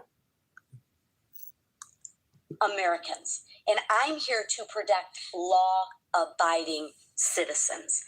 And that's what we're going to vote again. We're going to stop playing politics. We're going to put the American people first. I'm in the house, yeah. Thank you for noticing that. I'm in the house, right, that I'm paying for. Thank you, President Trump, for doing what the Democrats refuse to do. And thank you for always putting Americans first. Thank you for using every single resource at your disposal to keep Americans safe. And to the Democrats, it's really simple. Fund the Homeland Security and represent the people that elected you. Supposedly they should be Americans, but represent the American people. Fund our law enforcement and get on board with deporting violent, illegal criminals that threaten the safety of every Oh, yeah, Angela, I had no problem either. This isn't I had my gun on me. This is No complaints. sense. Thank you. Just comply. Jay, you're going to want to put it up now. Lisa, why is this podium so short? Just put it up.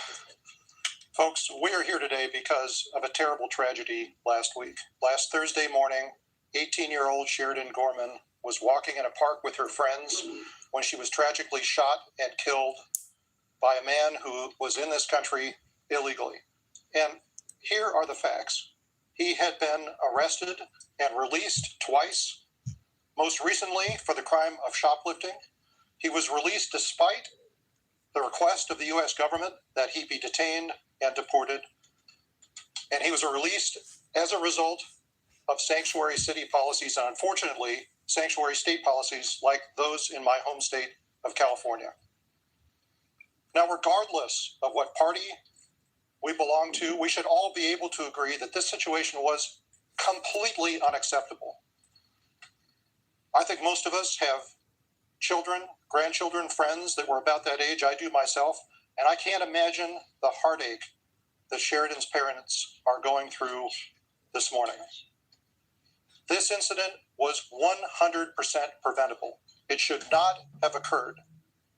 And the American people expect us to put a stop to the policies that allowed this situation to occur, because those policies still persist today. It's not a partisan issue. It shouldn't be a partisan issue. This should never happen again.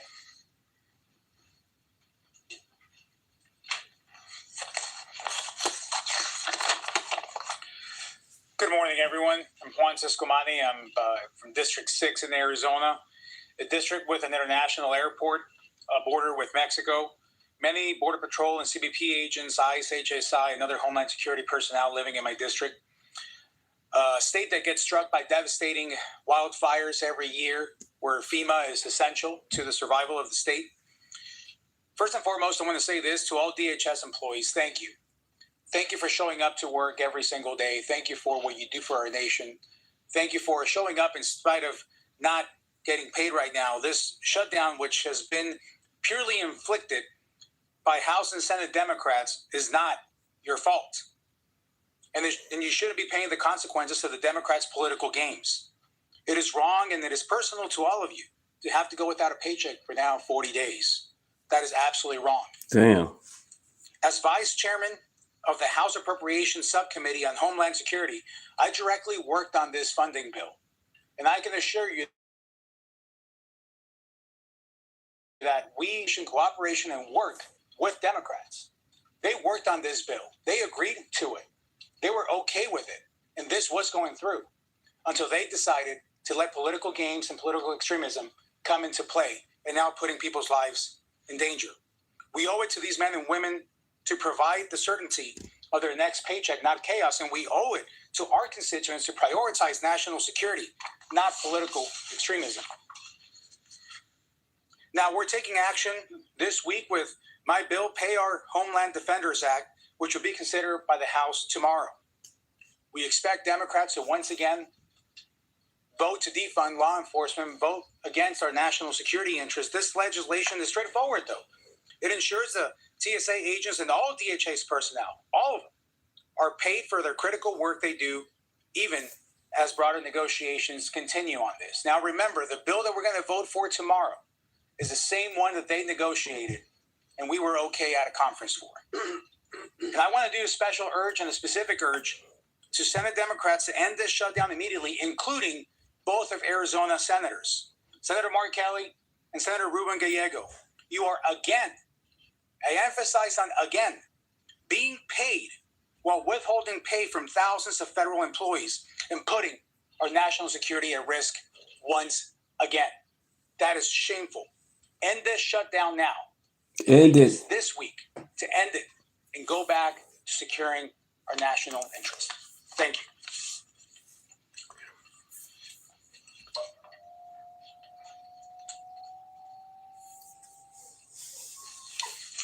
If there's a shutdown, Congress shouldn't get paid at all either. Nobody should get paid. That's crazy.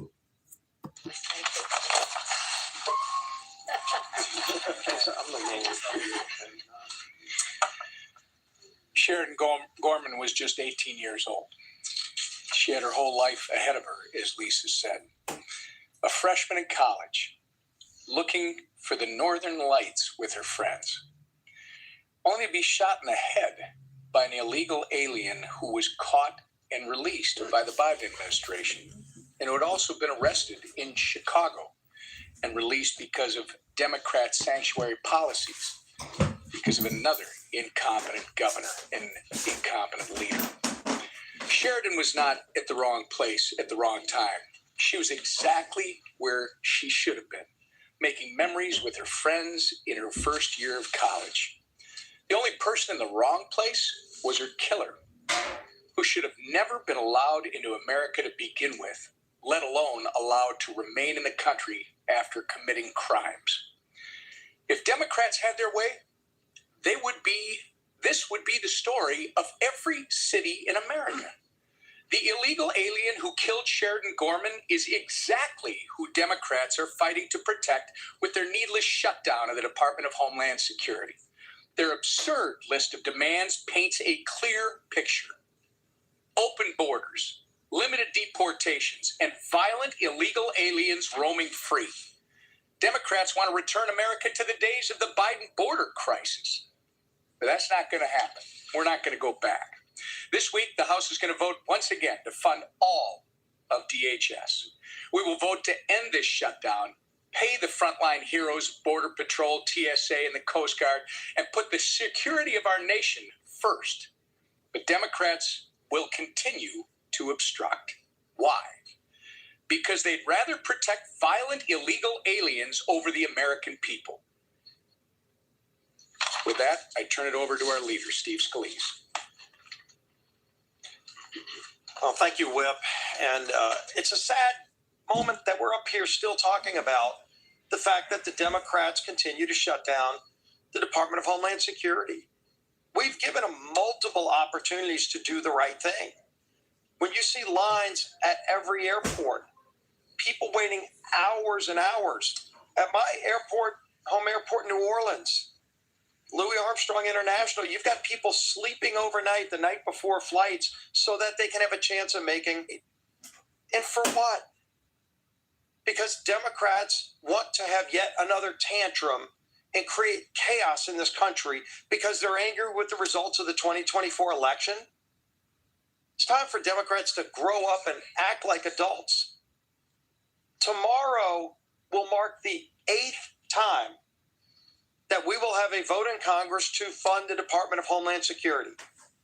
8 times Democrats will have an opportunity to do the right thing. And you can go look at the votes. Watch the vote tomorrow.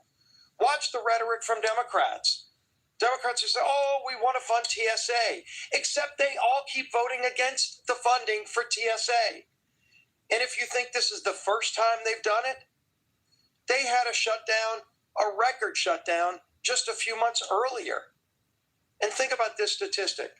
For those workers, TSA workers, many of them living paycheck to paycheck, they have gone 49% of this fiscal year without a paycheck. A TSA worker here in America has spent the last fiscal year, 49% of that time, they've gone without pay. It's disgraceful what Democrats keep doing. Two hard-working families. These are people that have to put food on the table. These are people that have a mortgage to meet, that have to pay rent, that have to pay a car note. Maybe they've got a kid in school. And Democrats really don't care about the 100,000 plus workers at the Department of Homeland Security, whether it be at TSA or whether it be at FEMA or the Coast Guard.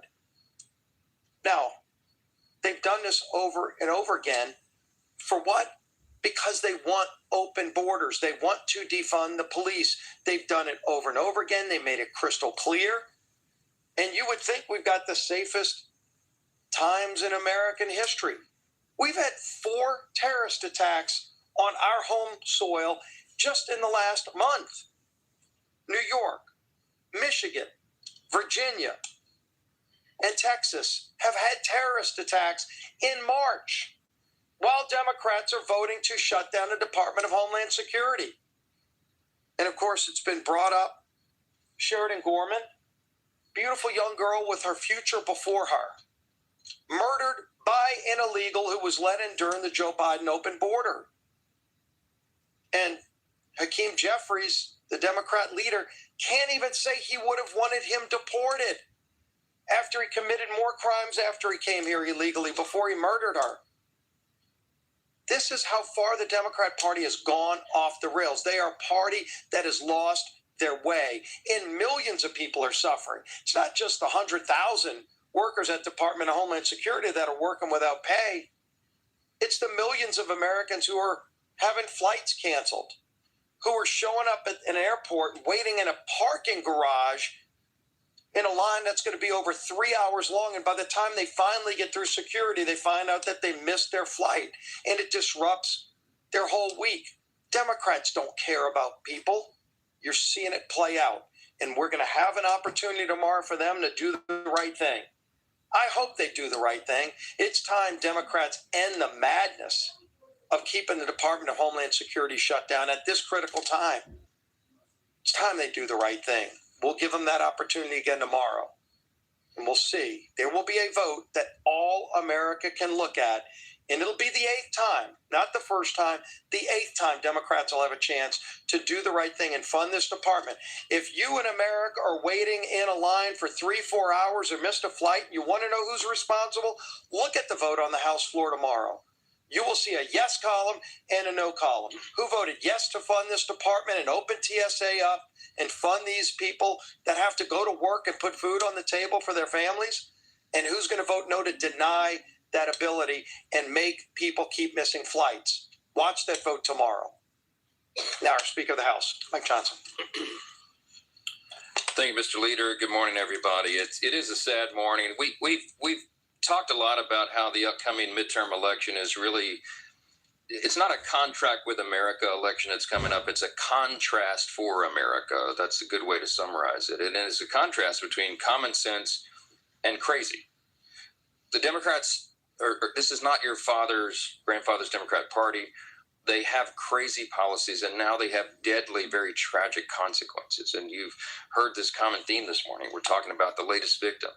Sheridan Gorman was a beautiful 18-year-old freshman, as has been noted, at Loyola University, enjoying time with her friends out on the pier, looking at the Northern Lights, and now her family is mourning her tragic and totally unnecessary loss. It was a life tragically cut short. The masked assailant approached Sheridan while she was walking with her friends, and she ran away, and as you know, he shot her from in the back. The monster who did this, Jose Medina, was an illegal alien with a criminal record. Why is that so relevant to us? Because it's Democrat policies that made this tragedy possible. He had no legal right to be in this country. And we know that Medina entered the United States illegally on May 9th, 2023. That's under the Biden administration with their wide open borders policy. We also know he was caught by Border Patrol and let into the country, released into the country, like millions of others. And thanks to the Democrats' open border policy, those are indisputable facts. But for that crazy set of policies, this young lady would still be alive. Weeks later, Medina was arrested in a major American city after they let him in. Again, only to be released onto the streets of Chicago. Why? Because of crazy Democrat policies. He would later take the life of Sheridan Gorman. The irony of all this is that the system did not fail Sheridan. That worked exactly as the Democrats intended. You had Democrats in charge of the White House and in charge in the city of Chicago. Open borders policies, sanctuary cities policies. They coddled the criminal illegal alien. They empowered, they allowed this to happen, and that's why we're so angry about it. He was in the custody of law enforcement twice, and there were two chances to stop Sheridan's killer. But Democrats' open borders guaranteed their release, and their soft on crime sanctuary policies ensured his impunity, and that's why this happened. And Sheridan Gorman should still be with us, and her entire life still ahead of her, but it's the same fate that befell Laken Riley, too, and so many others. How many more times does this story have to be repeated? Everybody needs to be asking that question. Unfortunately, the Democrats' agenda was going to continue to come at the expense of American citizens, innocent American people, as long as the Democrats insist on shielding dangerous criminals from our laws, and that's exactly what we're seeing. Now, it's been noted we're 40 days into this shutdown. It's the second longest in history. It's partial, but it's a big one, because they shut down the third largest department of the federal government. It has 10 agencies underneath it, 260,000 plus employees. And each of those agencies have one common denominator. As the name implies, they're to keep the homeland secure. This is not a game, but Democrats have shut down the exact law enforcement agencies that are responsible for apprehending and deporting criminal illegal aliens, just like this criminal here that took Sheridan's life. Congressional Democrats have held our airports, TSA, FEMA, the Coast Guard, so many critical functions of our government. We're talking about anti-bioterrorism matters and issues. You're talking about cybersecurity, all these things. They are holding the government hostage. Why? What is their demand? At the root of all this, they want to reopen the border, and they want to protect criminal illegal aliens, just like this murderer here. That is the modern Democrat Party. And they verify it for us with their actions every day. This is not talking points. These aren't political talking points. This is the facts. At the State of the Union, you remember, everybody knows, the president said, he asked a very simple question: stand and applaud if you think the first job of the federal government is to protect American citizens over illegal aliens. Every single Democrat in the chamber sat on their hands. At this exact moment, even as we learn of yet another entirely preventable murder of an innocent young woman at the hands of criminal illegal aliens, Democrats in the House are demanding a DHS bill that would eliminate funding for the exact agencies that are tasked with preventing a tragedy like this. Just last week, 190 Democrats voted against 2 bills. What were those bills? Common sense. Expedite the deportation of illegal aliens who abuse service animals. They voted no. And those who commit fraud in our country, they voted no. You don't have to take our word for it. Look at their actions, and you're going to see it yet again. It's with their words, their actions, their legislation. They tell you what they prioritize, and it is the welfare of criminal, illegal aliens over American citizens. We ought to believe what they say and do, their words and actions. Sadly, there will be no Democrats marching in the streets for Sheridan Gorman signs demanding justice for a killer. It's among the most shameful epissodes we have ever seen. They cannot even bring themselves to say that this shouldn't have happened. We hope that someday Democrats finally come to their senses again and put the safety of American citizens first, but we're not holding our breath. Until then, here's what Republicans will do, okay? We're going to pray, obviously, for Sheridan and her family, every American citizen victimized by these senseless, avoidable crimes. We will continue to fight for the rule of law and to call out the madness when we see it. And here's what we will not do. We will not allow Democrats to hold our airports and our country hostage so they can re-implement their catastrophic, deadly open borders policies and threaten the lives of our children. This is common sense versus crazy. Everybody can see it, and they're going to put it on display again tomorrow. As the leader said, we're going to vote to fund Homeland again.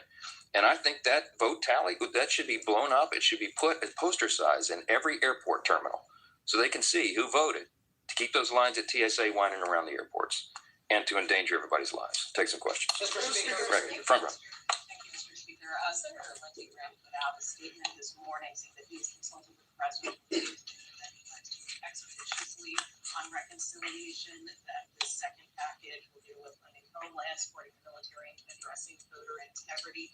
Do you think that's feasible? And have you, Chair Arrington, had any conversations with Senator Graham?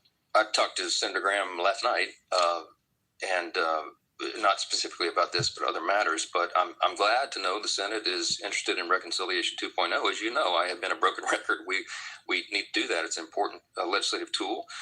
We already had a set of priorities that we're working on in the House, and it is possible that the defense supplemental will be a part of that package, but we don't yet have the details. And I know you all have a lot of questions this morning about what the number is going to be requested, and so do I. We haven't gotten that yet. I think they're tabulating that. I think the Department of War and OMB and the administration are working that out, and I suspect we'll get a specific request. You know, that's how the process works. And then when we get that, we will go through our processes here to review that and look at it and check its feasibility and all of that. But it may be, sadly, and I would say this, it may, and it would be a sad outcome, that we would have to get a military funding bill done with only Republican votes. That's what the reconciliation package would allow. Thank you. It's quite sad and really shocking Appreciate and dangerous. that. Again, Democrats with their crazy policies, they have Trump derangement syndrome. They would not even, I don't even think they would agree to vote on a bill that would simply restock our munitions. We've used some of those, as you know, in Operation Epic Fury. And we've got to do that. It's a necessity. The first job of the federal government is to protect the people. But Democrats, I don't think we can count on their votes to do the simple, basic responsibility of Congress. And so it is part of reconciliation, probably. We'll see. Yes, go ahead. Mr. Speaker, good morning. You next. Let's check it first. The government shutdown, Mr. Speaker. It seems as though Republicans and Democrats are talking past one another. Is the only person who can solve this the President of the United States? Why isn't he? Well, I think he is involved. I mean, I know he had a group of. Down the plan yesterday. Well, that's what's been reported. Okay, he brought some. He said that in the Oval Office that he was not. Well, actually have his exact quote somewhere. I think he said that. To paraphrase him, I think he said he's a little skeptical or cynical that a deal is going to come together. What we're hearing, okay, in our chamber is that there's discussions going on that Democrats are demanding to break off parts of Homeland and fund it separately. I so appreciate Congressman Ciscomani as he noted, he was in charge of the Homeland Bill as it's in its earliest stages coming through the House, and it was a bipartisan bill. Remember, the Democrats agreed with all that. They understood. It's one of the 12 appropriations bills in their annual appropriations packages, and we always have Homeland funded as an entire department. There's obvious reasons for that. It's very important. I don't think we need to be breaking it apart, and so I think that's what the president is reflecting there. He wants Congress to do its dang job. We have done it, the Republicans have, but the Democrats are refusing to go along on that, even though just several weeks ago, they were in favor of it. Now, they don't think it's politically advantageous for them, and they're playing games, and it's endangering the lives of American citizens, and it's causing real hardship for people. Do you know that there are 450, approximate number this morning, we heard 450 TSA agents who are no longer going to work for the agency. How can you blame them? As Leader Scalise said, 49% of FY26, the fiscal year, they have been unpaid. This is a real hardship for their families and all the travelers, business travelers, people traveling to go to funerals and weddings and with their families. They can't get through the airports because the Democrats are playing games up here. And you know what? You should ask your ultimate question: why? Why is Chuck Schumer and Hakeem Jeffries? Why are they doing this? Why would they? They know this is crazy. They have to know it's crazy to not be able to call this out. Why are they doing it? Because they're afraid of their radical base. Boom, that's it. That's why they gave us the longest shutdown in history last fall, and that's why I mean that they're not fighting Trump enough. It's crazy. I don't know another word to describe it, and they're putting everybody in jeopardy, all the inconvenience and all the hardship for their own political skins. That's it, right there. Go ahead. See, like Colbert, damn. A short version. Second of all, there's talk about the Pentagon is supposedly dispatching 2,000 troops. How is that not putting? How is that not putting boots on the ground? You said we're not at war. How is that not an escalation of war in Iran? Look, I think it sends a signal to Iran that they better get their act together. We need to resolve this quickly, and that's the president's interest, and that's ours. It's everyone's. We need to. Operation Epic Fury is almost done. I mean, I think the mission that was very clearly defined in the beginning, the objectives have been met. We have to get the Strait of Hormuz straightened out, and we need our international partners to help with that because it's a giant project that involves everybody around the world at some level. So I'm optimistic that's going to happen.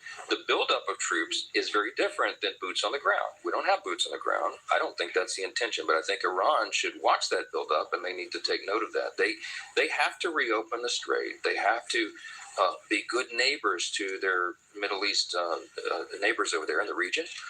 They cannot have a nuclear warhead. They cannot have that capability, and they cannot declare war on the United States and Israel, which is what they did, decades ago. Our mission will be accomplished. I think that will wrap up in a short time period, and I know that's the intention of the administration and the Department of War. We have the greatest, most powerful military fighting force ever conceived in the history of planet Earth. It's an amazing power that we have, and we wield it for good. We've done it here. That job is almost done, and I think it will wrap up soon. You said a few weeks ago that we are not at war with Iran. Is that still your position? I think we're wrapping up Operation Epic Fury. That's what I think. And I think it will be done in short order, and that'll be right on schedule. Yes. Thank you. President Trump has railed against mail-in voting as rigged. He said it's a form of cheating as recently as Monday. But he's also called on Congress to do away with certain types of mail-in voting in certain circumstances. But in yesterday's special election in Florida, he voted by mail. How do you square those two statements? Look, I think some states have handled mail-in balloting well. I think Florida is a good example of that. They don't allow fraud, and they have great systems.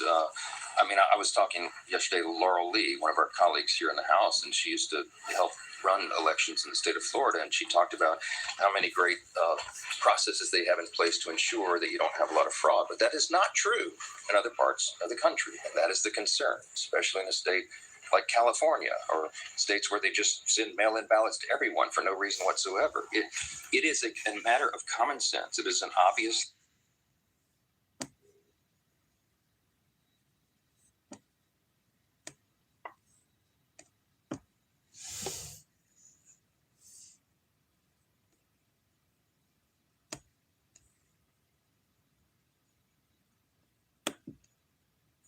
Something massive just happened in Washington, D.C., something that's been building for months and is now finally cracked wide open.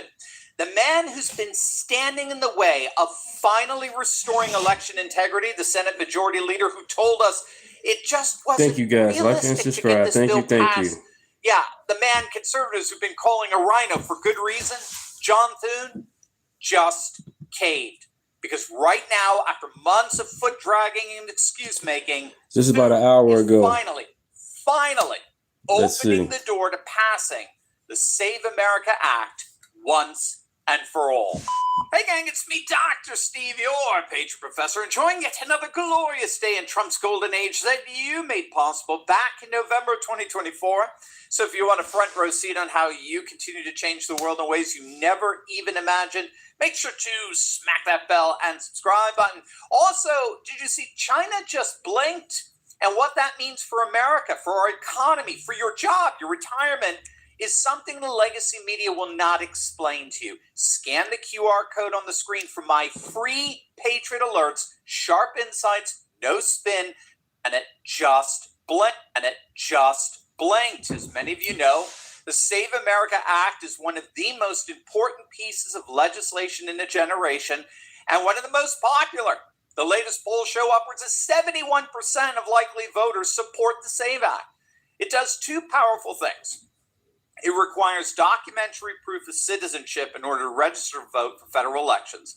And it mandates photo voter ID at the ballot box. The House has already passed it, and yet, if you can believe it, the Senate has been sitting on it for months. The Democrats refuse to allow it to come up for a vote, blocking it with their informal filibuster that's effectively shut down the Senate. That's how desperate Democrats are to keep non-citizens on the voter roll. So here's where it gets explosive. Monday night, President Trump held a White House meeting with Senators Katie Britt, Steve Daines, Lindsey Graham, and the newly confirmed DHS Secretary Wayne Mullin. And what came out of that meeting was a new plan, a two-step plan that blows past the Democrats' 60-vote filibuster wall entirely. Step one, pass a clean DHS funding bill to restore the agency's operations. Step two, immediately come back with a second reconciliation bill that funds ICE enforcement and puts in the Save America Act. Trump agreed to delink the two, but only on the condition that SAVE provisions ride in the reconciliation vehicle right behind it. And Thune has long been reluctant to pursue a second reconciliation bill. He's been telling reporters for months that he didn't think there would be a good reason to do so. However, all of that changed Monday after that White House meeting with those key senators and with Wayne Mullin.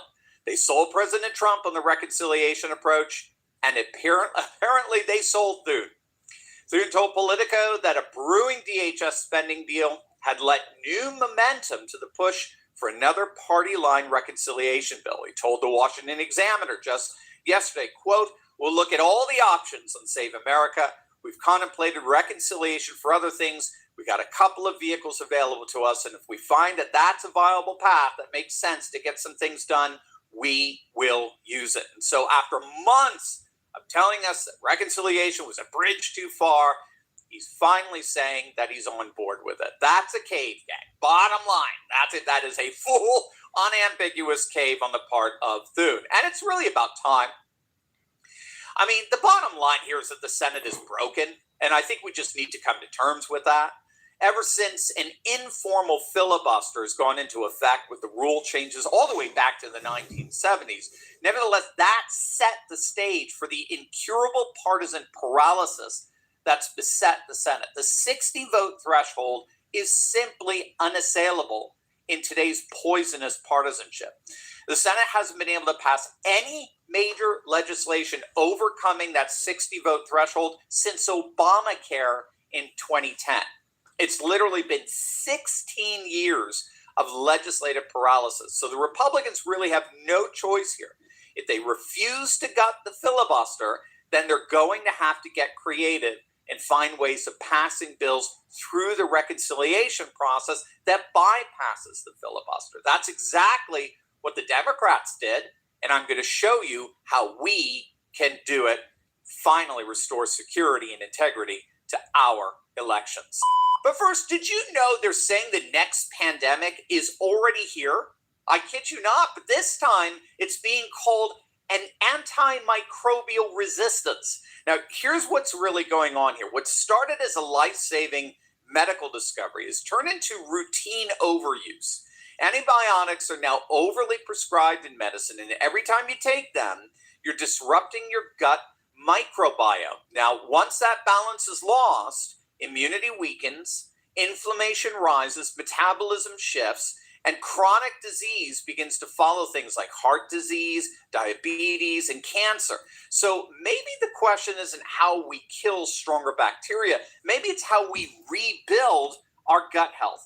Same tool to ran through some of the most radical, economy-crushing legislation in American history, all on party line votes, not a single Republican needed. Remember the American Rescue Plan in 2021. Do you remember that fiasco? That was the $1.9 trillion monstrosity that passed through reconciliation with 0 Republican votes, not one. They used a procedural maneuver called a budget resolution to unlock the process and pushed it through in the dead of winter while the country was still locked down.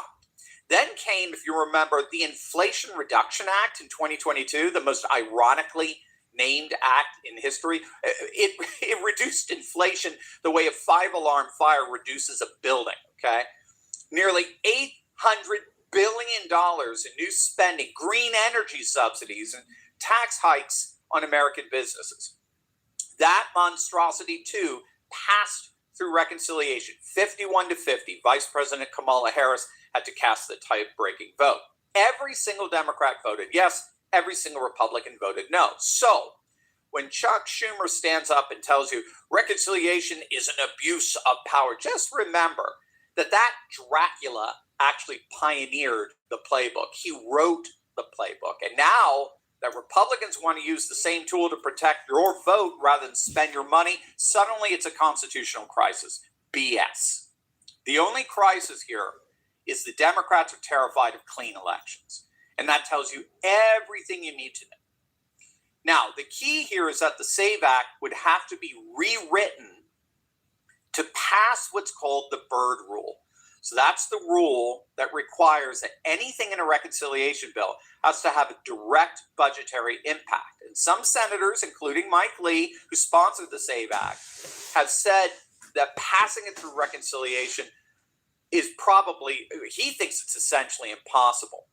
But Senator John Kennedy of Louisiana, who's the architect of this reconciliation strategy, he's got a pretty compelling answer to that. He says cleaning up voter rolls directly impacts welfare budgets, housing subsidies, unemployment benefits, right? If non-citizens are fraudulently registered, taxpayer resources inevitably follow.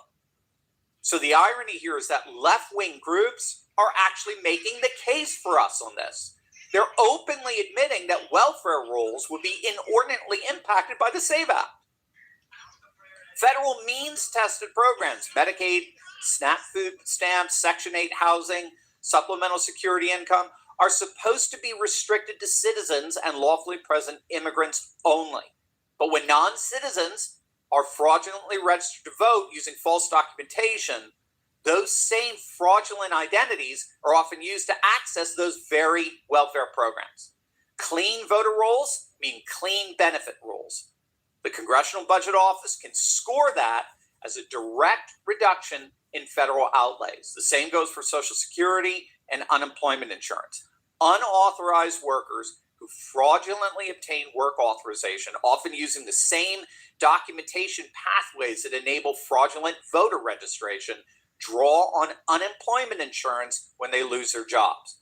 Every fraudulent claim on the unemployment trust fund is a measurable federal expenditure. Cleaning up identity verification at the voter registration level tightens the entire documentation ecosystem. And on top of that, the SAVE Act actually requires states to run voter rolls through the Department of Homeland Security's SAVE database, the Systematic Alien Verification for Entitlements system. That program already exists precisely because Congress recognized that identity fraud and public benefits was a $1 billion problem. Expanding SAVE verification to voter rolls is a direct budgetary mechanism. It costs money to run, and it saves money by catching fraud. The CBO can score both sides of that ledger. Now, is this airtight? Not yet. That's precisely why Senator John Kennedy is calling for a targeted rewrite of the bill to make its budgetary hooks explicit and scorable by the CBO. The goal is to frame the SAVE Act not as a standalone election policy bill, but as an integrity provision attached to federal entitlement and benefit spending, which is exactly where the Byrd Rule allows it to live. In other words, it's not just about who votes, it's about who collects. And that, gang, is a budget issue through and through. And so, the budget connection is real. And Senator Kennedy is saying that a reconciliation rewrite could be done in a matter of days, about 10 days. The people with Trump on this, 83% of likely voters say all ballots should be in by Election Day. 84% of independents support voter ID. This is not a partisan issue. It's common sense, and Washington knows it. The only question now is whether the Senate has the spine to match the energy of the American people.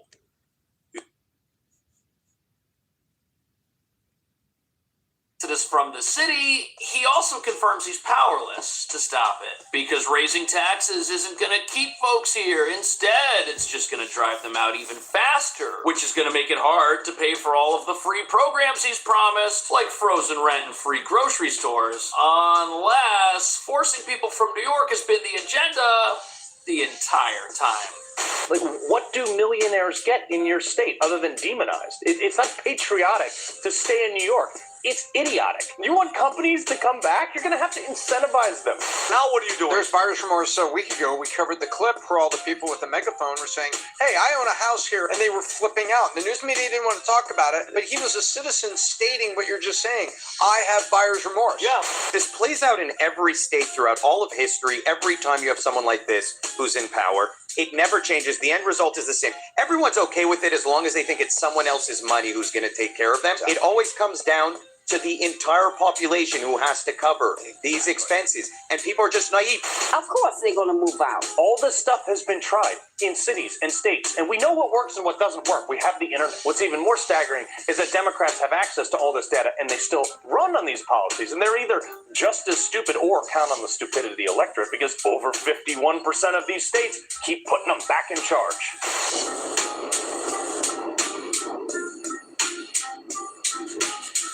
So in New York, if you have a home worth $750,000 or more, it's on the chopping block. And what nobody's talking about is New York City is going to experience the largest wealth grab in American history. And this is happening in the capital of capitalism, which observers say has now fallen to the mob. As every day it seems like lawlessness makes another advance with zero resistance, as we're now seeing demonstrations in support of Iran's evil regime and their Ayatollah who's promised to wipe out America, while our leaders talk endlessly about defunding heroic police officers at a time when we need them the most. And if you want people to leave New York, make it as expensive as possible to live here while making it as dangerous as possible, and people are going to leave on their own. Don't you worry. At least the folks who've got a problem with those things aren't going to put up with it. They're the ones that are going to leave, and perhaps that's the real plan. A plan to purge New York of everyone who's got an issue with radical behavior, dangerous regimes, and criminal activities so that it can be completely taken over and remade in a new, comforting, collectivist image. And that brings us to the real reason many people say New York City is going to be transformed forever over the next few months. Once you destroy your law-abiding and get rid of them, they're never coming back. which is why some say the mayor is going so hard on his desire for maximum property taxes and wealth taxes, as it's pretty easy for someone who works from a computer to ditch their rental apartment, pack their bags, and leave, but it's virtually impossible for someone who spent a lifetime building their American dream and becoming a property owner or starting a business to sell everything and walk away, which means either way, you win if it's your goal to get rid of those folks and totally change this place permanently. But as you're about to see, even these plans are not radical enough for all of New York's voters. That constantly reaffirm Israel's right to exist. Because people like me are constantly attacked by politicians for standing up for Palestine, and you are constantly defending the right for Israel to exist. My family is in Palestine right now, constantly under attack, and I'm hearing you say free Palestine, but also Israel has the right to exist. Don't be hypocritical. And these are the folks that have free reign on the city's streets. We proclaim our support for the Islamic Republic. Shame, shame, USA! Shame, shame, Wow. USA! That's so crazy that people would be on the streets of New York supporting a dictator whose values go against everything they say they stand for just because they've got a bigger problem with the president of our country. And these are the same folks who voted for unlimited freebies, courtesy of the mayor, like frozen rent and grocery stores where everything, you just take it, it's yours, someone else paid. But nobody's talking about how the mayor's plans to create all of this free stuff is actually going to require everyone's money, whether or not they're a millionaire, and even whether or not they own property. Mayor Mamdani just proposed a utility hike on every New Yorker. Oh, yeah? Except he didn't call it that. He called it a 9.5% property tax increase. Before you call me dramatic, hear me out. Utility companies like Con Edison and National Grid pay property taxes on their infrastructure right here in New York City. And under New York's rate-making system, those costs are passed directly through to the customers. Former Public Service Commission Chair John Howard said it best, quote, "You're not taxing Con Edison, you're taxing customers." Right now, roughly 25 to 30% of the delivery portion of your bill is taxes. And electric and gas bills are already scheduled to rise, about 10% for electric and nearly 16% for gas over the next 3 years, adding roughly $600 more, wait for it, per household annually by 2028. Now layer a 9.5% property tax increase on top of that. Those taxes don't disappear. They show up on your bill. Property taxes are one of the largest... Wow. So, your utility bills. Everybody here that wants to have the lights on is now going to be paying for all the free stuff that everybody here voted for. What a shocker that people voted for communism and then it shows up and it's going to take what it needs from everybody. And it's going to take more than what it needs because it needs an unlimited number of resources to provide unlimited freebies. And that's why none of this stuff ever works. You chase all the people out that are paying taxes so that the government can find ways to make maybe subsidized daycare to help workers be available and do something productive that helps everything come together. Instead, you stand there and say, well, you know, daycare is 20 grand a year, and even people 300 grand here, they have trouble making it. And you want to take half of it, right? Can we actually? That's what's so crazy about all of this. The people complaining that they cannot afford to live here, who voted for affordability, are now going to have to pay even more to live in a city that they can't afford. And, it's not like you're going to pay some taxes and you're going to be the immediate recipient of 100% of the value that you put into the system. No, you're going to get taxed if you live here to pay for free daycare that other people go to. And not everybody that gets to go to that free daycare is going to be putting in the same amount that you are. This is Communism 101. From each according to their ability, to each according to their need. And you know something? The rich, they can survive this. The folks who can't are the folks in the middle who are trapped, and that would be the middle class. Give the exact stats, Rob. I just sent you this tweet if you want to pull that up. This is very important for all of us. Subscribe if you haven't already, you guys. Yeah, look at this. 1675. Thank you. On death taxes, estate tax from 7.1 million down to 750. Wow. Everyone who owns a home. He also increased the death tax from 16% to 50%. That's crazy. In his city. Wow. No other jurisdiction in the U.S. confiscates wealth at death from people with that small state, small of a state, anyone with any equity in a home New York City would likely exceed the $750 and have to pay the death tax. There is a federal estate tax. So the reason that this doesn't happen anywhere is because everywhere else in this country, people believe that owning personal property is not wrong. If you believe full on in communism, the idea of personal property doesn't exist for you. Nobody should have personal property. Nobody should have a home. Nobody should have anything. That's why to the communists, a 50% wealth tax, I mean, they're still letting you keep 50%. They're supposed to take 100%. They're being generous. They're not going hard enough with these proposals right here. And this is going to freak people out. It already is freaking people out. Translate it for people. Your mom is a widow. Your dad's been gone for a while. God rest his soul. And your mom passes away. You find out her home in New York is worth $770. Your sister is married with a child, and you say, wouldn't it be great if my sister could move into mom's house because it's all paid for? Yeah, but now someone in the family's got to come up with $350,000 minimum to give to the city of New York to keep a piece of property they already own. Again, you got to remember, if owning the property is wrong, these sorts of taxes make a lot of sense. But if owning property is a good thing, they make 0 sense. And that's what's got people really frightened. And here's the problem. If you're middle class and you own something, and for the last 20 years, you've been banking on the idea of owning that home and having it be your provision during retirement, that's now gone, and there's no plan for you to get it back if the government goes through with this stuff. And just because this hasn't happened yet doesn't mean that even if it fails in a few months, that it's not going to come back on the table year after year after year until it goes through. The middle class here is in a lot of trouble. They are being exploited, and there's nothing they can do about it. Like all the people that were glazing over this guy, the Andrew Schultz, how would they feel like? Because I remember the podcast where Andrew and all of them were all excited and he's there and they're like, I'll pay the extra percent.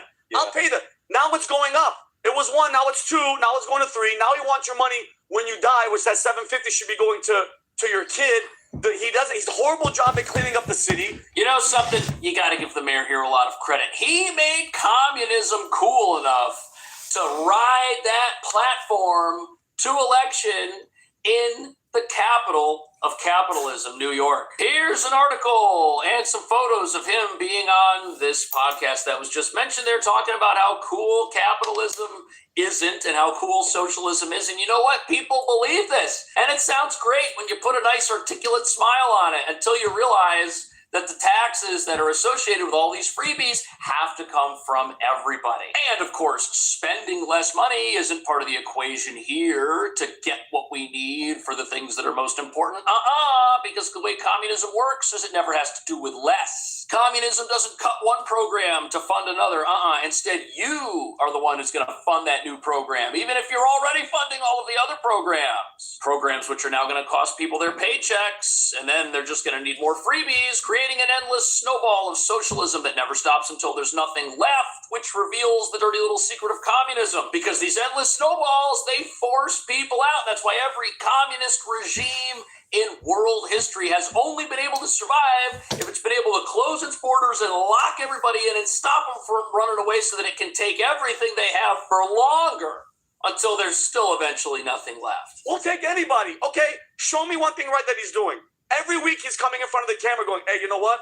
I need more money from you rich people. And I just want to know if you guys are cool with all the rich people that were, now what are you doing? There's buyer's remorse. So a week ago, we covered the clip where all the people with the megaphone were saying, hey, I own a house here, and I think they were in Brooklyn. We own homes here in Brooklyn. He was going to do this. Now he's taxing us. All the homeowners. The guy that was at the microphone was a... The reason this happened... Thank you guys for being in the chat. 2 hours and 30 minutes in. Thank you, chat. Appreciate you guys. Every single person can identify with, because when you go to the grocery store in this city and you see that there's $10 milk. Nobody can afford that. When people start talking about how that's unaffordable, that is going to resonate. You know what also resonates with every single person? Taxing someone who makes more money than them. Because if you don't have enough, it's easy to look at your situation and say, you know what?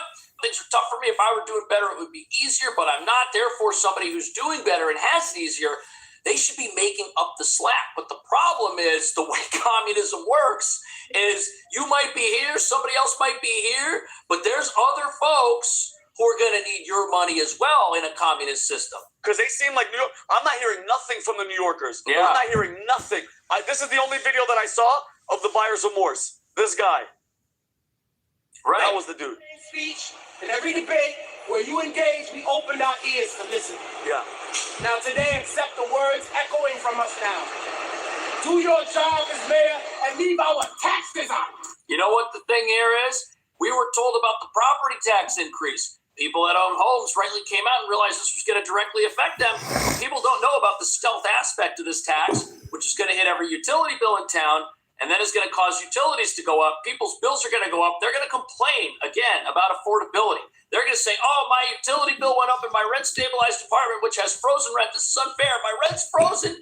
I got the free grocery store, but I still can't live here because the bills keep going up for the utilities. And then what's going to happen? We're going to need even new taxes, you see, to offset these affordability increases, which is just going to jack up the costs to live here more and more. That's what people don't understand. Every single tax that you hit a society with, whether it's the rich, the middle class, or whoever, it cannibalizes the whole thing. And that's because people don't understand how communism works. That's why they voted for it. Now they're learning how it works. And they're very afraid of what this is going to mean. If you own a home, like these folks that own a home and now might have it hit with a very high property tax or a potential estate tax, well, what does that mean? That means that once this goes through, or if it goes through, whether it's this year or next year or in 3 years, if this happens and the government's going to take half the value of your home, keeping your home means you walk away with 50%.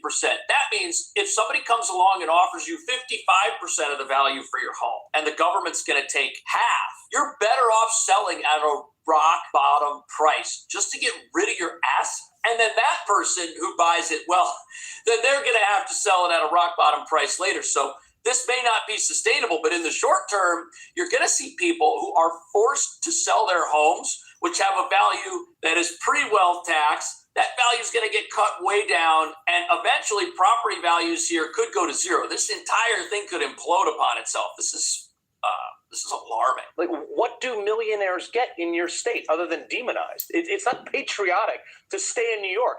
It's idiotic. What businessman is going to go down to Florida, play golf with their buddies? And imagine that, like, after a round of golf. Hey, successful business owners, do I got a deal for you? Move your business back to the place you just left. Pay more taxes. The cost of living is 50% higher. Yeah, hard pass from anybody with half a brain. Right. What he's talking about here is the inability of a place that chases out folks to get them back. It's impossible for New York to convince people who left to move back after they decide that, you know what, enough is enough. Because they're going to go somewhere else. It's going to be better, and it's going to be more predictable. If you're going to try and stay in a place where there's mobs on the street who are promoting despotic regimes, clamoring for more of other people's money, the writing is already on the wall. If it's not this year, it's next year. If it's not next year, it's the year after. All these taxes are going to hit, because that's what the voters here want. And that is the prediction that you have to make. You can't look at a place like New York and say, you know what? If I stay here and other people leave, I'm going to eventually be able to survive this, because eventually people here will learn and bring in somebody who wants to fix all of that stuff. That's not how this works. As people leave, the electorate radicalizes itself, and a higher percentage of people who remain are now in favor of all of the things that force people out. If you have a very close election and somebody comes in and they go hard on communism, like what the mayor is doing, that is going to essentially guarantee majorities of people who stick around, because they're the only ones left, and want to vote for this stuff in the future. We're going to have communism here forever now. You want companies to come back? You're going to have to incentivize them. Just throwing this out there, too. You could lower taxes, son. I don't know, maybe not. Look, here are the top 4 states that people are leaving: California, New York, Illinois, and New Jersey. All Democrat states. With the number one reason people are leaving is because of taxes. And yet, these liberals keep raising them. And where are they going? Texas, Tennessee, and Florida. Because that's what the voters there want. As people leave states like California, New York, and Illinois, who stays? The people that were voting in the politicians that offered them the freebies, the people who voted in the politicians that said they were going to tax the rich. That's who stays. So in order to maintain their political power, the leaders of these places have to keep going hard on something that's forcing people out. And this idea of people leaving, I mean, this happens over decades. It doesn't happen immediately. Yes, there are people who will leave New York City in the near future, but people have already been leaving. That's why we have these budget deficits. That's why we have a radicalized electorate, because the people that were around 20 years ago to vote for a Giuliani-like mayor, well, they've long since left. That's why we're not going to have a mayor like that again. States with limited government, maximum freedom, and less taxes. This is not hard. Yet some of the states with these liberal states are the largest states with bachelor's degrees in them nationwide. And they can't figure out why people are leaving. I mean, it would be a stand-up routine. But it doesn't stop at the state level. Bernie Sanders, he wants to make this nationwide. He's been trying to do this for like all 50 years he's been in office. But it was for millionaires and billionaires. But once he became a millionaire, he wants to only do it for billionaires now. The fundamental I said that yesterday. That's between funny. actual Republicans and liberals is liberals believe the money that you take home is what the government allows you to keep. There it is, right there. That is the primary tenet of communism, is that you don't deserve to own anything. You don't deserve to have personal property. You don't deserve to have a business. You don't deserve to have a home. You don't deserve to have wealth. And your children who didn't work for your wealth do not deserve to inherit it. To them, that is the most unfair thing ever, this idea of generational wealth. And that's why we've got these ideas of wealth taxes. That's why we've got people who are living in a middle-class home and are about to see it disappear, and about to see the values of their property wiped out, because nobody's going to come along and buy a home in New York knowing that in just a couple of years. All right, in a couple of years, it's going to be skyrocketed.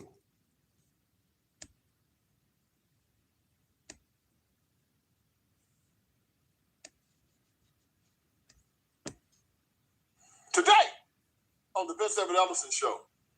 Yeah, man, Jim Clyburn is still trying to run for office at 85 years old. Only black pepper, ain't got good sense, was never no damn good, but he and the Democratic Party has devolved together. And we're going to talk about this devolution of an already evil satanic party and the people that led it there today on the Vince Evan Ellison Show.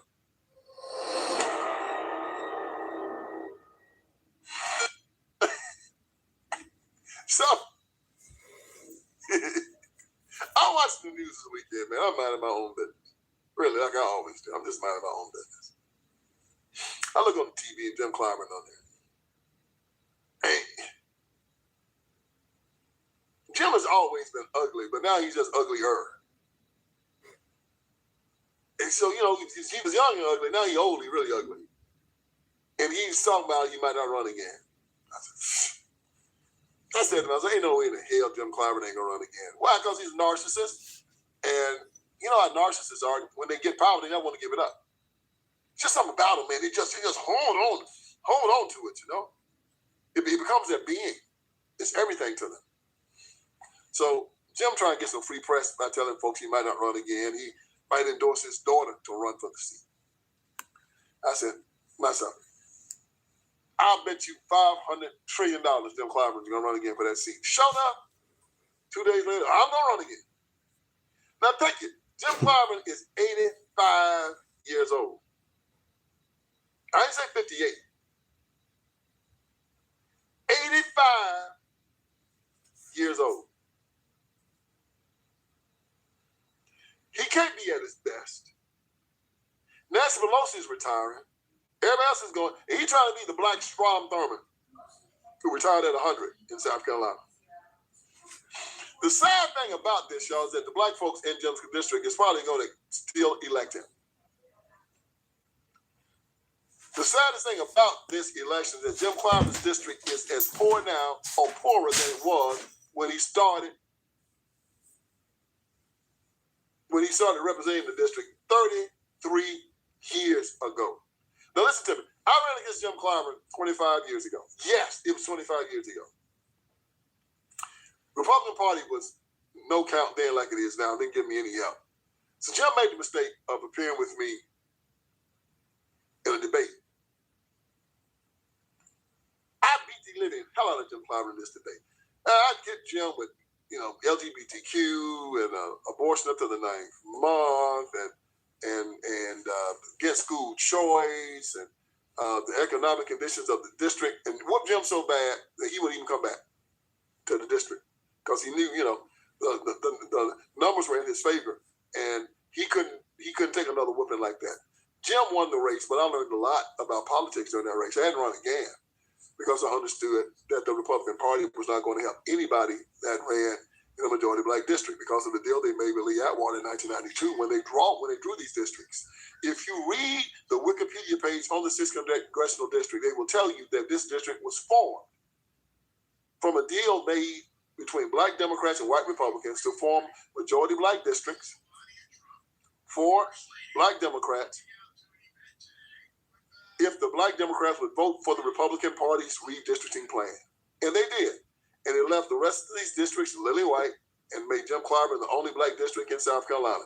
Before this deal, there were more Democrat districts in South Carolina than there were Republican districts. Now, you got 7 congressional districts, 6 Republican, 1 Democrat, and Jim don't care. As long as Jim keeps his seat, he's fine.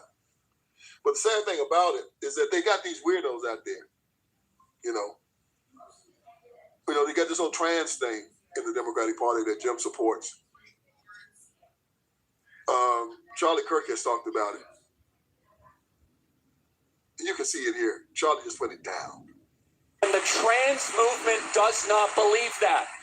They believe womanhood is a costume. They believe that womanhood is something you wear on Halloween. Prove me wrong, by the way.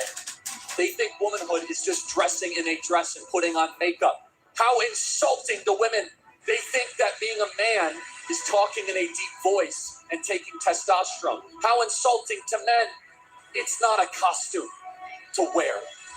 And instead of arguing with reality, let's get really to the basis of this. These people are mad at God. Isn't that amazing? But it doesn't matter to the Democrats. It doesn't matter to people like Jim Clyburn. He'll lie about it if you ask him about it in his district. He'll try to change the subject because he knows that the people in his district don't support this type of stuff. He's just going to go out there calling white folks racist. That's all he got. They're racist. But what about the economic conditions out there? Is it because they're racist? What about the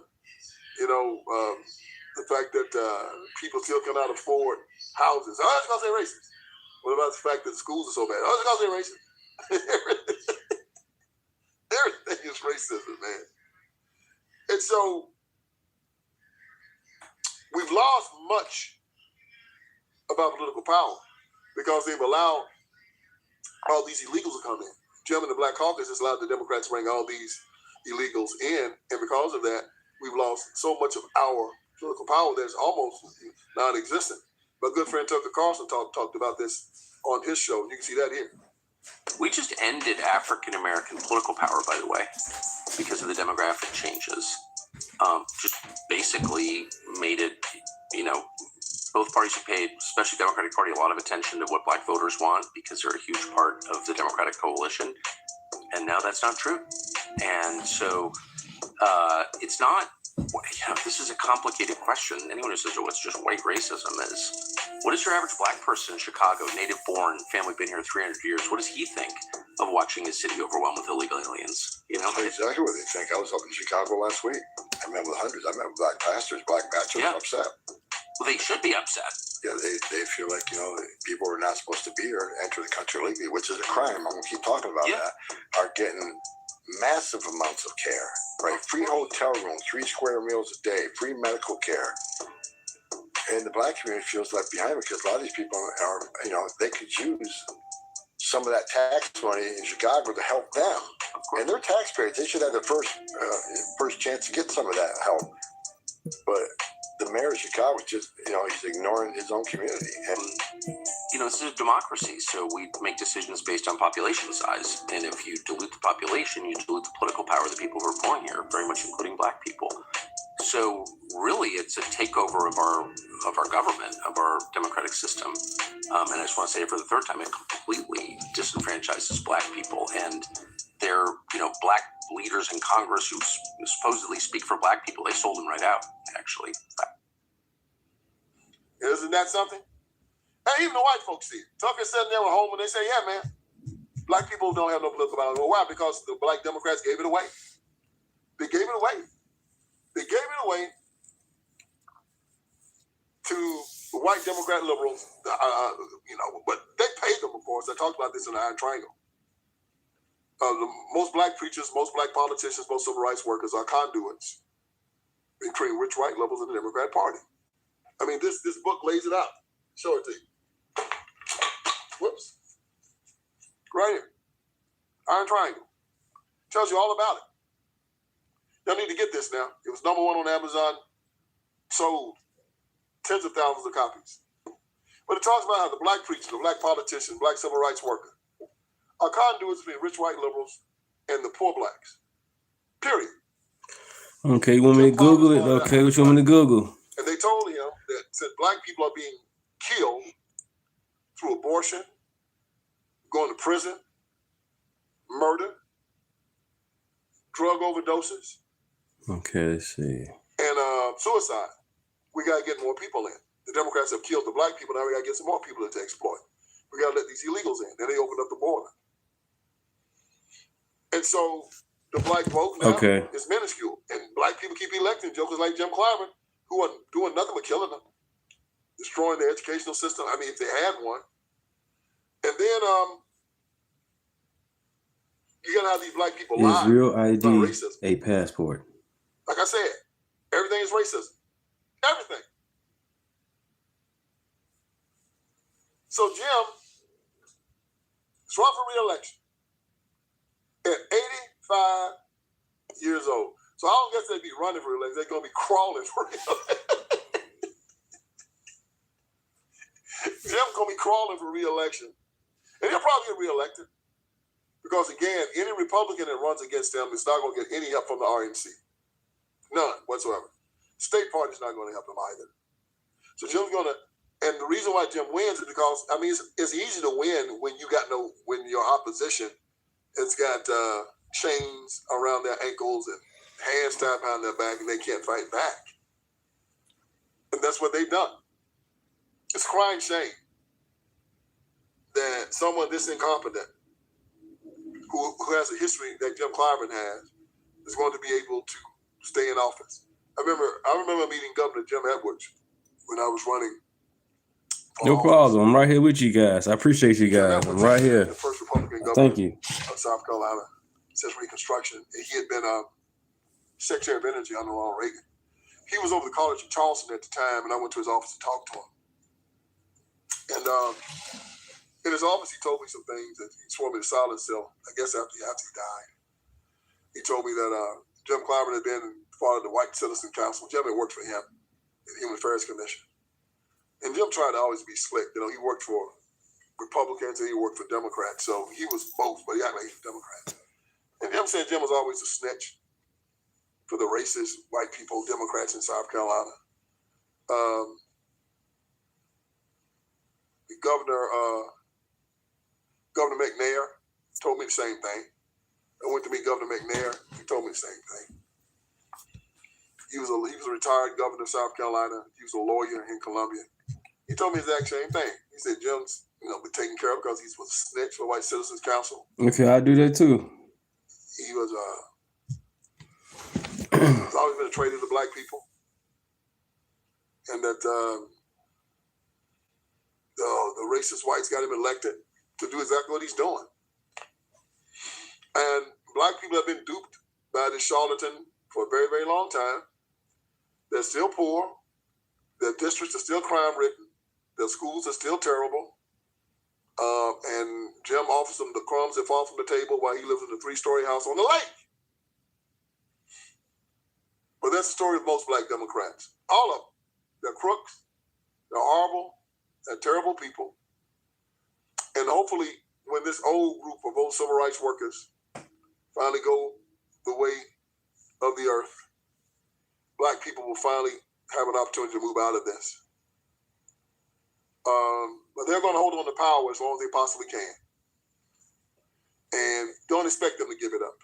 I don't expect them to. Satan never gives up his power. You'll have to take it, or it'll have to be taken from him. It says. So I want you people to understand Can't be that used for the Democratic international Party is travel. still the evilest organization in the history of the world. Part of slavery from 1800 to 1860, part of the Confederacy from 1800 to 1865, part of Jim Crow from 1865 to 1965. Now the party of grooming children and transgenderism and castrating little boys, calling them little girls, fentanyl in the street, illegals, taking your guns away, taking God out of the public square, letting demented men go to the bathroom and watch your daughters and your wives urinate, demented men in girls' locker rooms and sports, dorm rooms and prisons. They're a sick institution. Got laws passed where your child can go to school, a boy, and you come to pick him up, he's a girl, because they'll groom him and they'll transition the child while they're in school without your permission. Donald Trump said in the State of the Union, if you agree that a child should not be transitioned without their parents' permission, please stand, and no Democrats stood. He said, if you agree that the federal government should care more about American citizens than illegal, please stand, no Democrats stood. This is them. Enhanced ID You know who they are. for passport. And this old relic, Jim Clyburn, is a throwback to who they are and who they always will be. And I hope he lives long enough to see us keep them in the minority. And I want you to help me do Here you it. go. And I want you to tell Larry about this. Because I'm here to wake you up. I hope I did you some good here today. So join me again for another edition of the Vince Everett Ellison Show. All right, friends. Vince Everett Ellison is here. I want you to go to my website. And on my website,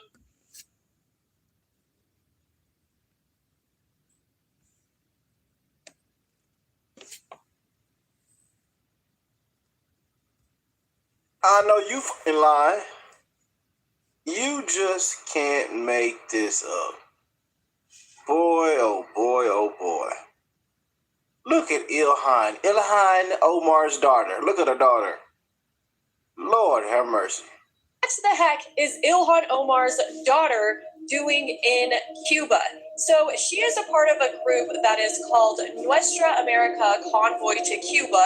And of course, they blame Donald Trump for the reason that Cuba is struggling, and not the fact that they have been under a communist regime for more than 60 years. Campaign socialists flew first class to Cuba, stayed at a 5-star hotel with generators and AC blasting, and threw themselves a private concert while the entire island was blacked out in total darkness. And they handed their so-called aid straight to the Cuban government, and we all know how that works out. The regime takes it, and they take what they want, and then they give the people absolutely nothing.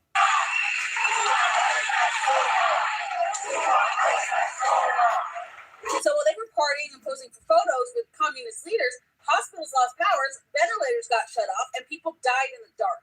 And the craziest part about all of this is Hassan Piker went live from that luxury hotel and admitted that he talked to Cubans that were begging for Trump to finish the job and free them. And his response was basically, no, you don't understand. I know better than you. So while you have actual Cubans screaming for freedom, you have rich white leftists that are out here telling them once again, nope, I know what you need more than you do. That is straight up arrogance. But this is what their socialism looks like. Luxury for them. We're here in the Havana Jose Marti Airport. This is just one part of the donations that we brought. There's 6,500 pounds donations. The value is about $500,000. It's a drop in the bucket for what Cuba needs, but it's a show of our solidarity with the people of Cuba and our opposition to what Trump is doing to try to strangle the Cuban people into submission.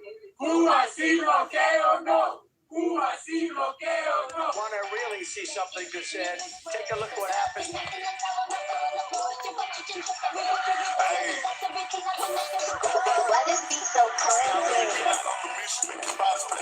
We will make America proud again.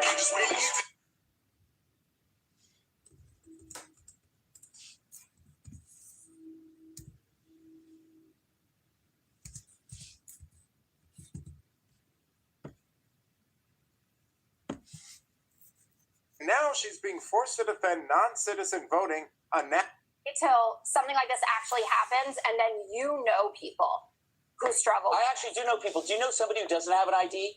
Tell me about it. Well, I'm talking You guys about a have birth certificate or a passport. You spent years Also, talking there about a is person no who could not fraud. get an ID. There is and no I've never fraud. met one. Yeah, and I would imagine. I've never met like, one. how many people in your life? Why should I believe this now? That was Fox News co-host and woman with a voice for silent films, Jessica Tarloff, absolutely losing it because her lies about the Save America Act are collapsing in real time, and now she's being forced to defend non-citizen voting on national TV while Trump and MAGA own one of the clearest 80-20 issues in the country. Welcome to Narc News. I'm Narkish, and let's start with Jessica Tarloff claiming that proving your citizenship is somehow an impossible hurdle for Americans. When you talk about proof of citizenship, that comes one of two ways. So first, a passport, which only 50% of Americans have. It costs $165 to get a passport. And it's the majority of Democrats who have it, not Republicans. Then you go to the birth certificate. I'm glad you had them in your house. I can say from my own experience, and I live very close to my mother, when I went to get my real ID, I'm someone who has two middle names. I haven't even changed my last name when I got married. I had to leave 2 times and come back to have the right identification to be able to get my real ID, and that wasn't good enough. That's a great story. Well, it's the real experience. That's cute. Petty Bird Dress, thank you for that. Thank you. Like and subscribe. Thank you guys. Like and subscribe. So Doja, 3 hours in. I thank you guys so much. 3 hours in so far. Thank you. I act like somebody that knows what the Save America Act actually says and what it would require and who it would disenfranchise. Young people, old people, married people. It's not disenfranchising anybody. Really, if you cannot Texas or bus. What's up? What's up? register to vote because you don't have a passport, Good afternoon. give everyone $165. Go door to door. You get $165. You get $165. Or if you change your name, you were in the adoption system. You were in foster care. Guys. But how many people in your life don't have a passport? In my life, as an upper middle Thank you guys. Like and subscribe. 3 hours in. I appreciate you guys. Thank you. Where he is saying that even if you don't know everybody that has Like and subscribe. have a passport, you can still figure out a way to get an ID. Yes. How can you figure out? How can you figure it out? This world is so difficult. All right, guys. Again, door to door. They did it in South Carolina. All the money. Voting went up in South Carolina. Not for birth certificates. I've got 4 IDs and only 2 of them are fake. Now, this is where it immediately falls apart for people like Tarloff, because what Gut she's feel describing funny. isn't even in the bill. The Save America Act allows multiple forms of verification: birth certificates, passports, naturalization records, even existing government databases. This isn't some new system. It's aligning voter registration with standards we already use everywhere else. And here's the key point they keep glossing over. Americans overwhelmingly support this. 83% support voter ID according to Gallup. 75 to 85% support proof of citizenship depending on the poll. Even major Democrats support it. So when she calls it disenfranchisement, she's not describing reality. She's doing what Democrats always do and trying to reframe a popular policy as something extreme. Because she knows that if people understand it plainly, Democrats will lose the argument instantly. I love Hakeem Jeffries saying, you don't need voter ID because the Constitution makes non-citizens voting illegal. I don't think you need then policing for anything. I mean, we certainly don't need laws against discrimination at work anymore because we already know it's illegal. We don't need the police for shoplifting or anything because we know it's illegal. In fact, just by knowing something's illegal, that stops all crime. Know that? Do you know that? Just tell your criminal that, okay? I don't really believe there's any opposition to this idea. If there was some kind of bizarre opportunity for Democrats where they could flip sides, meaning that the Republicans would be against voter ID and they would be for it, they would switch in a heartbeat. If they could act, in fact, if Dems could snap their fingers and flip the side on every major issue, trans, crime, border, war, they would, because they're on the wrong side of everything. And it's really hard to get back over because that side's been taken. Once you moved out, somebody else moved in and they don't know what to do. So they keep choosing the wrong side. To this day, the Dems can't bring forth one person who's being suppressed because everybody who wants to vote or who can vote or is here has an ID, a photo ID of some kind. So obviously when you're talking about suppression, you're the racist because you believe minorities are just too stupid to figure it out. And this is why jokes like Gutfeld's land. Because everybody already knows the standard. You need an ID to get on a plane, open a bank account, apply for a job, rent an apartment. In some states, you even need an ID to buy cold medicine.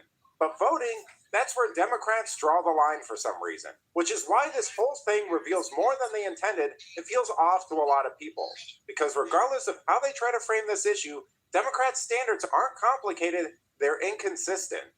And that's the pattern. Democrats don't argue about what's in the bill. They argue about what they say is in the bill. Because the real version is it doesn't mass purge voters, it doesn't require everyone to get a passport, and it doesn't block legal voters. It just requires basic verification going forward, which is why they repeatedly have to misrepresent it on air. I'm calling it out all the time, Joe. I mean, I think they could change the name of this to the Save Americans from the Right to Vote Act. I mean, this is going back to the pre-1960s here, and it's not voter ID. You can't even use a military ID card for this. Everybody would have to re-register to vote. Think about that 80-year-old senior who doesn't have a passport, who can't find their birth certificate. What are they going to do? Who may be for decades have been voting by mail. This literally feels like an improv routine. I mean, this one's even more direct than Tarloff. A sitting U.S. senator saying the bill forces everyone to re-register. That's just false. The Save America Act applies to new registrations and verification processes moving forward. And here's why that matters. Because once you lock in verification at the front end, you don't need messy cleanup later. That's how you prevent duplicate registrations, non-citizen registrations, and outdated voter rolls. And again, this isn't confusion. Democrats know exactly what they're doing. It's messaging designed to scare people away from something that's actually straightforward. Senator, is anything that he or the Democrats claiming about this bill true? It's 32 pages. Tell me what part they're saying that's true, or is it all a big lie? You know, it sounds like a lie to me, Sean. I mean, here's the thing. It requires an ID to vote. Last time I looked, you had to have an ID to get on a plane. You had to have an ID to cash a check. You had to have an ID to go to a football game. And now they're saying that it is somehow unconstitutional. By the way, the Supreme Court of the United States has ruled on this very issue. They have had a case on this and said it is 100% constitutional to require an ID. Of course it is. Many states do it, including mine in Missouri. The only reason the Democrats don't want it is they want to be able to cheat in our elections. I mean, it's as simple as that. And now the legal arguments disappear too, because the Supreme Court has already upheld voter ID laws, most notably in cases like Crawford versus Marion County, and states like Georgia, Indiana, and Texas. They already use strict ID requirements, and surprisingly, turnout didn't collapse. In some cases, it actually increased. So the whole "this is unconstitutional" or racist or suppresses voters argument completely collapses because it doesn't hold up legally or practically. Do you really believe that they want illegals to vote, and that's why they're stopping this from advancing? That's the only reason. Maria, why else? Why else? What else could it be? House. I mean, if somebody wants to buy a 6-pack of beer, you have to have an ID. Go to the doctor, you have to have an ID. Everything. Buy a lottery ticket. Get on an airplane. So, shovel snow in New York City. All right, you have to have an ID to vote. So if they don't want IDs, they want fraud. All right, and it's fascinating what they're doing because they're seeing the American public has seen who they are. They know they can't win elections, but through fraud. You know, and this is the real uncomfortable part for Democrats. Even they don't understand the corruption, incompetence, and bureaucratic nonsense associated with the system they've created. I mean, you have prominent people on social media misinterpreting and mocking the idea that you needed an ID to shovel snow in New York City. And frankly, at this point with liberals, I don't know if this stuff is intentionally dishonest. Yes, MAGA, baby. But one thing is as clear as day. Once elections are verified, standardized, and cleaned up, there's no ambiguity left, no gray areas, no edge cases, and that changes incentives because suddenly you're competing in a system that's tighter, clearer, and harder to manipulate. And surprisingly, even CNN is starting to realize it. Here's what the bill actually says would be acceptable proof of citizenship for voting under this law. A real ID card a valid U.S. passport, an official U.S. military ID card along with a record of service showing a U.S. birthplace, a government-issued photo ID card showing a U.S. birthplace, or paired with a birth certificate, an adoption decree, report of birth abroad, naturalization certificate, or American Indian card. I understand this bill includes a lot more than just the documentation requirements, but a lot of Americans might hear that list and think, that's a lot of options, and wonder, do Democrats have an issue with voter ID in general or just this specific voter ID bill? You know, this is where the narrative really starts breaking here, because even CNN can't fully sell it. Jake Tapper admits there are multiple ways to verify citizenship, which is exactly what the bill says, including military ID, which Joe Scarborough and Senator Kelly just said wasn't a thing. But now that all of this is out there, Jessica Tarloff's impossible burden argument disappears immediately. The president knows he has them cornered, and they're only making things worse for themselves. Because politically, this is a clear win. I support simple explanation, easy to understand, and Democrats choose to fight it anyway. But let me know what you think. Is requiring proof of citizenship... They could just leave. I was in the Navy for 2 years. What'd you do? Okay, he went to school, and the Navy paid for it, and then he got out medically. I was Naval Reserve, and then... And what's your disability? Other than your depression hairline? and anxiety. What's that now to give? 5,500? 5,800 for the salary, and then the money that I get from the VA is around like 2,070. Are you not patriotic? With blue hair, you think I'm patriotic? You can still be patriotic and be wrong about Why economics. would I be patriotic when we're spending more money on bombs than we are for like social justice or like social programs? Social justice, right? Bullshit. Federal spending on social programs. Like what? Social programs, Medicare, Medicaid, mandatory spending, SNAP benefits, veteran benefits. You mean SNAP benefits that people just got taken away from them? You think everyone just got taken off SNAP? Most people Everyone. did. You think the majority just got taken off SNAP? Yes. Our military spending is 10 to 20%. And the that's bombs you're freaking out egregious. about, 10 to 20%. It's egregious. We spend 50% on social programs. I'm a military kid, and I can tell you that shit is not needed. Girl, you literally just got the information that you were just wrong, and yet you're still doubling down. We don't spend the majority on bombs. Okay, maybe it's not the majority, but it's It's not too even much. close to the majority. It's not even a quarter. It's far too much. Okay, you can advocate for that, but that all of a sudden doesn't mean you just said we don't spend anything on social. That's where like more than half of our money goes. Like, what are you talking about? I think it needs to be more As into usual, social you're programs. uninformed about everything. I think it needs to be more. And then you're just not patriotic. What do you mean? We spend more than like anyone. Well, number-wise, absolutely. Yeah, well, technically. By technicality. By money, by per capita, by yes. We do a lot. We're a very progressive nation. We have the most progressive income tax in the entire Western world. Okay. Oh boy, I love when people have no idea what they do, and then they're just not patriotic. It's like, dude, you're literally not a contributor. You should be the most patriotic person. You contribute nothing. I mean, you contribute literally nothing. You've only been a taker, and yet you're the one that doesn't like the country. Then the one that gives everything's the one that likes it. Leave for where? Anywhere. I used to live in Germany. I'd rather Grass live is there. always greener. What would you be doing in Germany? I could still be an artist there. Yeah, you think Germans just immediately, they're like, oh, you want to be an artist? Let's give you $80,000 Well, a year. I know that they're not going to give me $80,000 a year for What do being you an think artist. would all of a sudden happen? I think if I was able to do my art full time, I'd be able to make the money I need to make. Yeah, Germans trying to pursue art and failure. That always goes over well. All right, well, yeah. That was a pretty good one. What do you mean America's making you in this situation and everything would be better if you went to Europe? How? You would still be an addictive fucker that spent all the money you'd get, which would be less money over there, on CSGO. How's this America's fault? This isn't America's fault. I said that out of how it's easier to make money, inside money over there in Europe versus in America. What? It's easier to make inside money? Side money. Like cash and stuff like that. In what way? How? You can do like neighbor chores and stuff like that. So like do neighbor chores here? What do you mean? People don't have money to spend on other people first. Objectively incorrect compared to any European nation besides micro city states. Our disposable income, which is income after everything important, is higher in the United States than anywhere else in Europe, except for like the micro dick states, where it's like a city that completely overboosts the numbers because they don't have any rural populations bringing it down. What are you talking about? That is statistically incorrect. I guess I'm wrong if you have to. Yes, you are wrong. But we don't have a VAT tax. They do. Their VAT tax across their entire middle and lower classes to pay for their entire social welfare state, which you can advocate for if you want.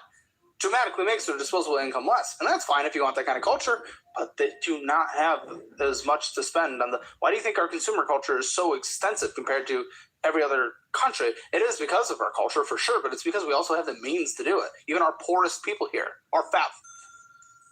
That's true. What do you mean? What are you saying? Where did you pull that from? You just pulled that out of your ass, man. You pulled that out of your ass. How are you saying I could just do better in Europe? America didn't make you spend $8,493.53 on interest accruing credit card down on CSGO skins. It's not America's fault. Capitalism didn't do that. You did that. I did that in the mindset of... So what the doing? How can you say your life would be better somewhere else? Grass is always greener. Europe is great in many ways, don't get me wrong. But you can't just say all of a sudden your life would be... Well, your life would be different, but not in the way that you're just advocating. I probably wouldn't have a PC over there because it'd be too expensive to afford. Yes, your income would be dramatically lower. I just think everything in America is too easy to get to, like spending-wise. Then don't. You know, you are the one that gets the swipe. Yeah, and I'm the one that's doing it. So you need the government to baby you and bring the income per capita down so you can't spend? No, it's just... You need policies in place to make sure your income is lower so you can't spend money. No, it's just... What are you advocating for? It just makes it too easy to spend here, I guess. What are you advocating for? A policy to make it harder for you to spend? Oh, no, it's just... Then what are you saying, dude? What are you saying? Advocate for something. Have some balls. What are you saying? I'm just saying that getting this credit card, and I immediately started spending money I wish I didn't spend the money on, and I ended up doing it because I thought it was a great investment for the future. And you think that's different in Europe? I wouldn't be spending as much. Are you sure? Wow. Oh my goodness. Thank you, Wise. Thank you. Wow. These people are crazy, man. These people are crazy. He's absolutely right, man. Some of the least patriotic people in the country take and receive the most from the government. It is insanity. The dude that started this thing off, he was in the military for 2 years. He only was in school. He gets out off of a medical, said he suffered from anxiety, and he gets $2,000 a month. I really think that, and as a veteran, I think we should take care of our veterans that do have issues after they come out of service. But they got to get this under control. The people that are just applying, there's nothing wrong with them. Absolutely nothing wrong with them. We're paying entirely too many people that don't have any real issues. Seriously. Well, I decided to bring out my notebook today when I was watching this because this was going to get good. So for the audience, are you guys on the panel? Anybody heard of the concept of girl math? Mm-hmm. Girl math? Yes. Where math don't ever really quite make sense, but it's just something that they want. Right? It's there, but we don't acknowledge it. Yeah, exactly. Sister Code. So girl math is when her money is her money and his money is our money. So for me, liberal math is everybody else's money they feel like is their money. And they can obviously argue and say like there's always a need that they think somebody else can pay for. My view with this is kind of like liberal math ends up resulting in what's happening in New York with Governor Kathy Hochul, where she ran, and Mamdani, where they're running on policies where they're constantly talking about who's going to pay for it, as if the people who can afford to pay for it don't have the ability to afford to leave. And now, of course, she's begging for people to come back. And again, we see this stupid idea of we'll keep raising the cost of living. We'll keep talking about increasing taxes, but we never think about the people who can actually afford the tax base that we're talking about. They can just leave. They'll always will go to a true capitalist, a person who's smart is going to always look at where they can put their money, where their money can go the furthest. This is logical. It's not wrong to want to keep the resources that you work so hard for. So for me, this isn't shocking. It's not surprising. And what I've learned over and over again is like the people who end up getting like that are one and two people. One group is the people who haven't accomplished or built anything. Typically people who are born into something. So you may have Madani or other people who are born into money, where they're not used to actually knowing how much it actually costs to build something up. And then the other people are the people that we watch in the video, where they've gotten away with things. They escape certain things. So now they're at a strange place where it's like, I'm unhappy. I want to be happier. And the only way I can think that will make sense is if other people pay for it. And I'm like, listen, man, this is liberal math. Make everybody else miserable. It never adds up. It always leads to, like, this is the crazy part. The cities where the cost is the most expensive in the country, they turn the cities into a place where they end up complaining about not being able to afford it. And then they end up moving to Texas and Florida and other places. And then the cycle continues. So I'm at a place where I'm going to propose a policy, and Brother Wide, y'all could tell me, we may have to reevaluate it. We're going to have to start banning liberals from coming to certain places. I live in America now, and we're paying the highest property taxes in the state, and it's going up, not down. So I said, all right, something got to change. You talk about that all the time, Wise. You said, don't come here. You know, here's I thank you for those videos, first of all. But I want to talk to the people that the brother was talking to rather than the brother himself. These people, I always say that your source is key. Whatever source you rely on for your information is key. This is a great example of my philosophy that whenever these people do something stupid, we need to nail them on the spot and mass publicize so everybody sees just how stupid these people are. We cannot let them get away with their stupidity. And that's going to be a big way of helping to alleviate a lot of this madness that's going on in our society. I think that it is important for us as believers to make sure that we know our stuff, know what we're talking about, and every time we get in conversation with them, and if you can, record it. Don't just talk to them in private, because this is too important to keep private. Let's try to find a way to record it, and you can mass produce it here. People like this have to be made to feel stupid for what they are. Proverbs 26, verses 4 and 5. The 5th verse says, answer them according to their folly, lest they be wise in their own conceit. Don't let them walk away if you think they got it going on. That's my concern. Absolutely. How many people out there in America are complaining about the economy and complaining that they don't make enough money, but they're fiscally irresponsible? It's not that they don't make the money. It's the fact that they don't understand how to handle their finances appropriately. When I tell people to go outside and touch the grass, I really mean to go outside and touch the grass, like for real. Because like they forget this touching, they need to lay and roll in it and like erase, throw the blades up and let it fall on you, because I'm so serious. These people, first of all, my brother AT in the comments talking about, listen, how he get more benefits than I get, and I'm 100% disabled, and they get more than I do. Exactly. This is the craziness. This man went to Navy school, came out, and he had anxiety. He had anxiety, so he gets $2,000. Again, the math is not mathing. Okay, the math is not mathing. Now the thing is, I support them. Please leave. Because we saw what happened when the woman, what did she say? They escaped to Canada and they're a refugee in Canada. And she saw the reality of the same laws that she hated in America. And she called Donald Trump a fascist for some weird reason. Now when she gets here, she's abide by those same laws that she hated here in America. Or the one who ran off to Ghana or somewhere in Africa and thought, listen, I'm going to be with my people. But then turn around and begging and pleading, can I come back? Because, wait, America's better. Duh, we knew that the entire time. So all I do is watch it. Please send them out. Let them go. My favorite one was this last guy who said, please put policies in place so I don't have to spend money. So you have zero willpower. Is that what we're saying? Zero willpower. You're blaming America for your greed, your need to want to spend money.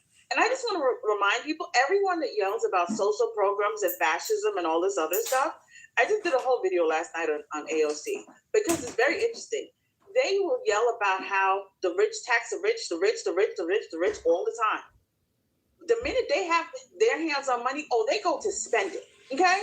They go to spending and they spend very well. They enjoy all the spending. So it's not about social programs. It's not about social justice. It's not about helping people. They're just jealous. They're coveting other people's money. Thou shalt not covet. They're coveting other people's money. And so when they get their hands on it, they act worse than what the other rich people do. They act way worse than they do. So don't listen to these people with these fake social outrage and fake social programs. Don't listen to them. They're lying. Out of control. When she said other people's money, I was like, you know what, OPM? Yeah, you know them. You know what, OPM? Yeah, you know them.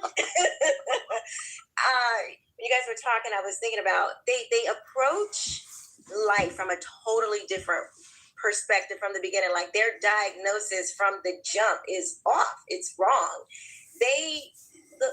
Leftists and people who think like this, like they start from the outside. They blame something exterior for what's wrong interior. Like you missed the part where you had, your actions, your beliefs, your decisions. You missed that part that they actually do have an effect on your life. And it's this like entitlement. It's just not wanting to be accountable and responsible for your own decisions. And that's like, I gotta look at your mama and your daddy like that. These are household family, like who raised you? Basics. Who raised you? Because you didn't get the proper things instilled inside of you to where you were released in life and you were able to navigate. Like something isn't right. And what it says to me is they probably weren't trained up in the Lord in the way that they should go. So when they got older, they didn't depart from it. And that doesn't mean like your children don't mess up or do bad things or anything like that. But it's like the core of them, those core things should be, established and developed within them. And that's what I see when I hear these people, because it's like you don't live in reality. You live somewhere else. But it's not reality. It is not on planet Earth. Because none of the principles and rules that you've made up in your mind, they don't apply in this realm, okay?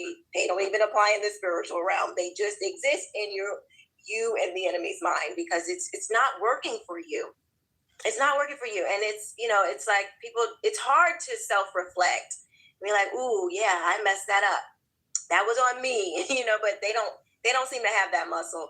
So it's just like they approach the whole idea, the whole concept from, it's an incorrect, assessment from the beginning. So you're going to, if you started out wrong, it's likely you're not going to end up in the right place. Hey, Matt. Absolutely. I've been saying this for a long time, on the channel, that I would love to see more people do something out of high school, whether it's the Peace Corps or Merchant Marines or join the military. Get outside of this nation and get a real understanding of how great you actually have it here. A lot of these people think that the grass is greener other places. And the people that have left, the lady we talked about that went to Canada, the lady that went to Costa Rica, the lady that went to and took her family out to Ghana and got out there and was like, man, these people, they not like us. Like, yeah, because so many people think that they're going to go over there and these people are just going to welcome you with open arms. It's not going to happen. Matter of fact, they're looking at you crazy because like, wait, you left America to come here? Yep. Brother Wiles, wait till they realize when they head over there, they got borders too. Yeah, no, absolutely. They got borders too, and they ain't doing handouts for Americans just to hang out undocumented over there either. No, well, they're not gonna fight for you to stay. They're not gonna fight for you to stay like how these guys in America fighting for them to stay. Totally different. Scam, they're getting robbed or worse. Man. You're a target. Actually, I can say that because I know my best friend is from Nigeria. One of my best friends is from Nigeria. I know when people go to the islands, you're a target because you're American. You're coming in and you must have plenty of stuff. So you are a target. You have a whole bullseye on your body, but people don't think about that when they do that. The interesting thing for Black Americans is that Black Americans think that because they believe, I believe incorrectly, that race is a key feature of American culture and American society. They don't understand that there are other countries, in fact, almost every place else in the world, race is not a key feature. It could be religion, it could be caste. In most places, it's class. It is not race. So walking around with a race paradigm and a race worldview is not going to serve you well when you leave America. I don't think it serves you well here. But there is a historical past that you can access, but it definitely is not going to serve you when you leave the country. And as for the video that we watched, this is an example of why the government should be constrained to its 19 enumerated functions, because all of this social safety net and all of this giving of people. We give to the people, to the animals, the whales got their share. I mean, everything. Flies. Exactly. Has some representation in our federal budget. And it's not helping us. And I feel like it's really just to do two things. Number one, the welfare state was created and is used basically to bankrupt the country. It's used so that it can get us in a place where we can continue an endless amount of deficit spending to ultimately get us to a place where we bankrupt the country. And then the second is once we're in that position, then the Marxists are able to achieve their goal. Since they cannot raise the standard of living for the rest of the world, the plan is to lower the standard of living for us so that we can meet the standard of living and have equity and parity with the rest of the world. And since we will then be lower in terms of our money and our sovereignty, we will be much easier to take over and much easier for them to rule over us, which is the position they ultimately want us in. I'm just going to say this. If we can just go by the Constitution, we would be in a better position. That young man that does that video, I love it. He has the same, so I have 2 degrees and both of them are accounting mathematics, okay? And when I tell you I have the hardest time talking to people about taxes and what you're supposed to be doing. And people just argue with me, and they go, well, these people don't pay their fair share of taxes. If you go by the Constitution, we're not supposed to be doing these taxes, which is the reason why we're in this predicament in the first place, along with the central banking system and everything else. That's right. When I hear these things, I'm just saying, yeah, they're not patriotic. They're not patriotic. They don't even have to like this country in order to understand the Constitution. And most liberals or progressives, they don't. They don't understand the Constitution. They want everything, ran by the government. But my problem is most people that are from this country that don't like this country don't understand how much the country has even enabled them to not like this country. Okay? You have the right to do this, that, and the third, and yet you're ungrateful. You have the right to go to school. You have so many things that other people would die for in other areas. And yet you don't take advantage of them. If we get back to the Constitution and what it was meant to be and what we're supposed to be doing, we wouldn't have all of these arguments and all of these problems. So I was thinking about the second gentleman that was talking to Caleb there, saying that the UK has more opportunities to do like side hustle work. And I just think that's ridiculous because America is really the creators of gig work.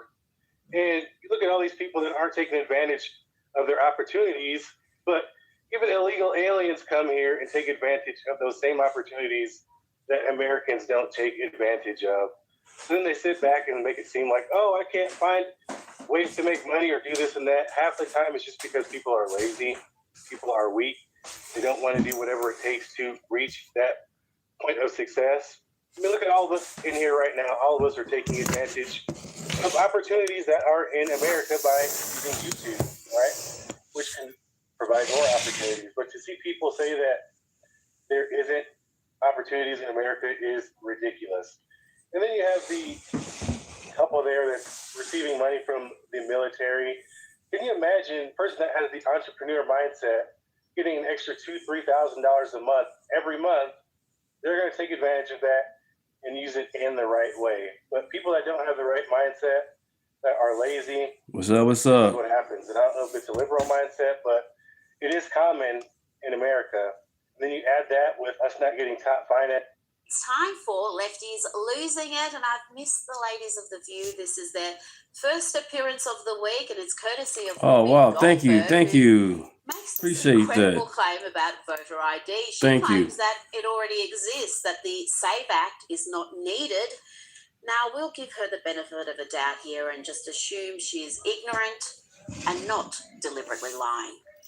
Outside, You have to present your ID when you go to vote. I always have to give them my driver's license. Yeah, so they can make sure that it's me. You don't have to. They all have. I didn't have to. They all have to. You don't? No. They have all this information in the voter registration. Well, it's all the information the administration is suing the state so that they get that information, and a lot of that is very personal information. Well, you know what? A lot of information that we have given away ourselves is very personal information. Oh dear, you know you've gone and stuffed up on The View when your fellow lefties losing at co-hosts have to jump in to correct you. Unbelievable stuff there from Whoopi.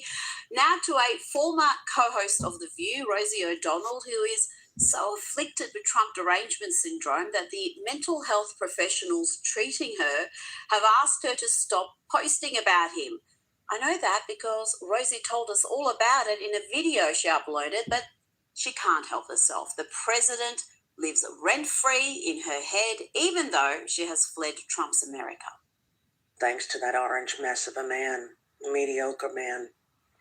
And he's getting worse. And we have to do something, America. We can't let this one guy destroy everything.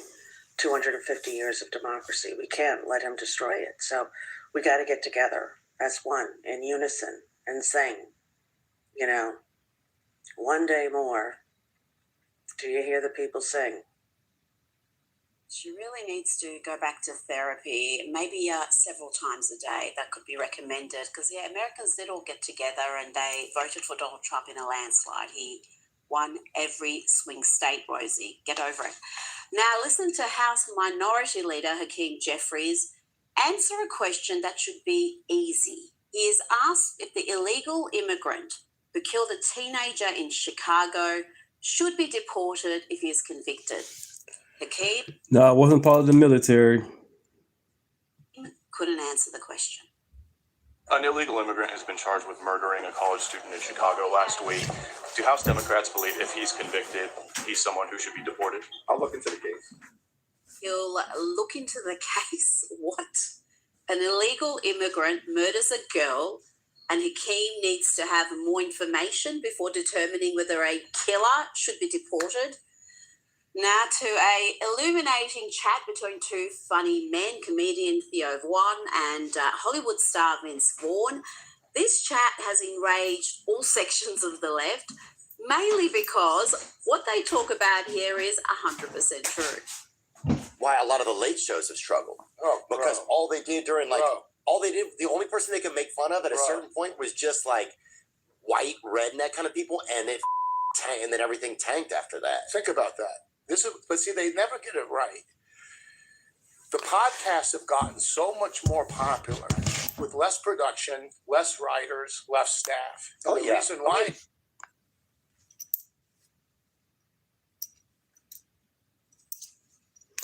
No, it's the Lord's Prayer.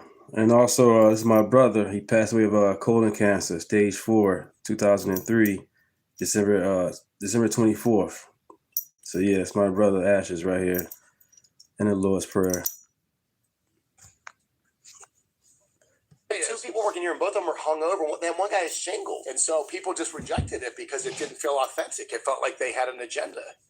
It stopped being funny, and it started feeling like I was a class. Also, what would Jesus do bracelet I'll be wearing? Shows and why their ratings are low. It's got only to do with the fact of what you just said, which is they all became the same show.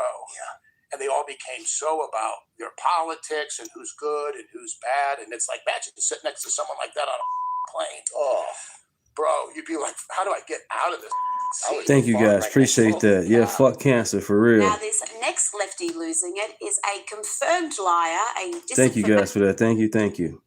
disinformation peddler. And if you ask me, one of the most reprehensible men to hold public office. He was part of politicizing the CIA after he was appointed to that role by President Obama, and he oversaw all sorts of awful policies. Who could forget his staunch support for the Iran nuclear deal? That worked out well.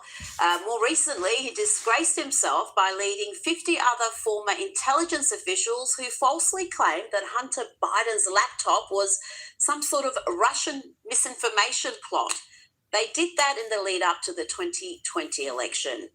There is John Brennan right in the middle of that lot. Well, John Brennan is back to disgrace himself a little further by claiming on MS Now that the Iranian regime, that's the regime It's that all just good. It's all tens good. of thousands of innocent people, well, apparently it's more trustworthy than Donald Like and Trump. subscribe if you haven't. Thank you, guys. Thank you. Thank you. Known to lie, but like, I'm confused. What is going on? Help me. Calm me down. Oh, well, I tend to believe Iran more than I do Donald That's Trump, crazy. because he could not acknowledge the truth, even when it is he's slapped in the face with it repeatedly.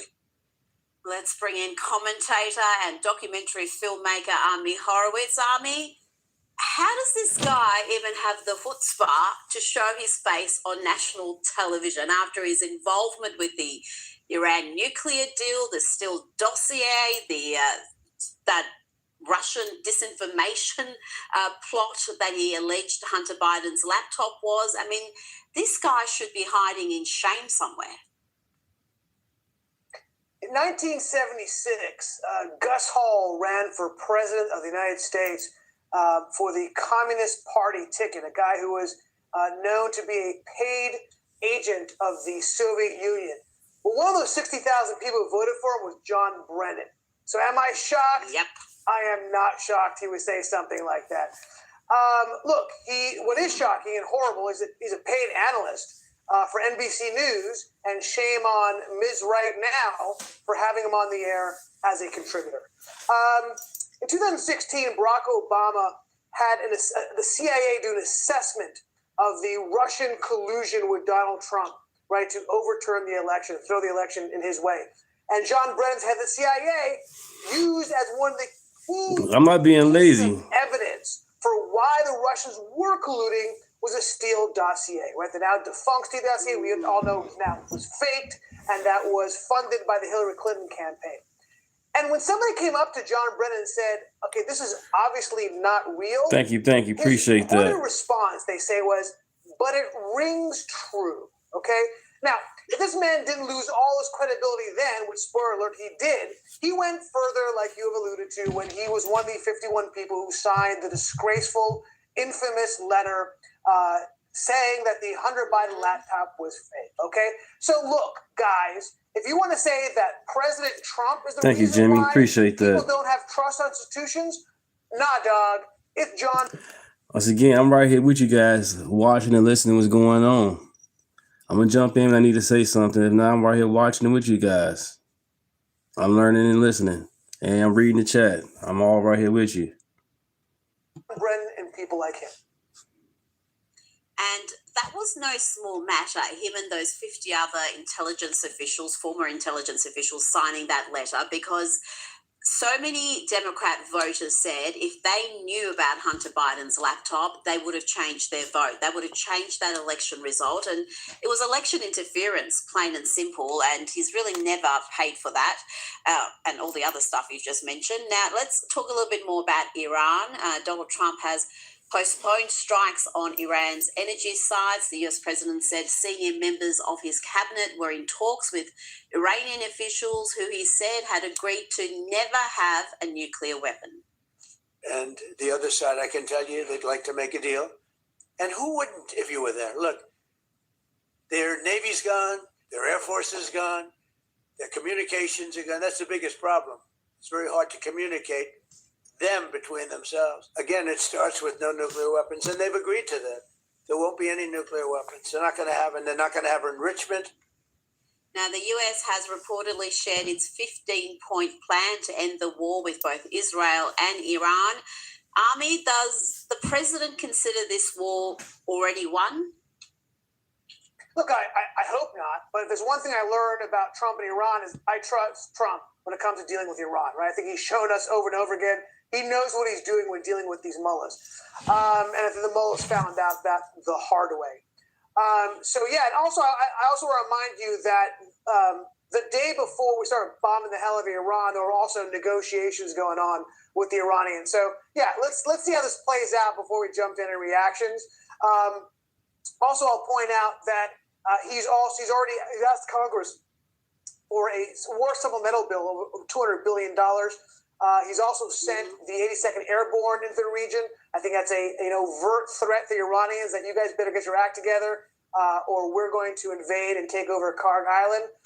Look, he's being very Trumpian, and he has turned that phrase on his head. He is walking loudly and carrying a big stick. That is really kind of Trump's MO. Army, we are still hearing just shocking reports out of Iran, and this latest one is pretty distressing. So a warning to our viewers, there's the way Iran is using rape to punish women and girls as young as 12. UN human rights investigators have found Iran uses sexual violence alongside torture, arbitrary killings, arrests, and forced confessions. And last month, a report from Amnesty International found that thousands of Iranians are at risk of sexual violence by IRGC gangs. That's the Islamic Revolutionary Guard Army. The report here is just sickening.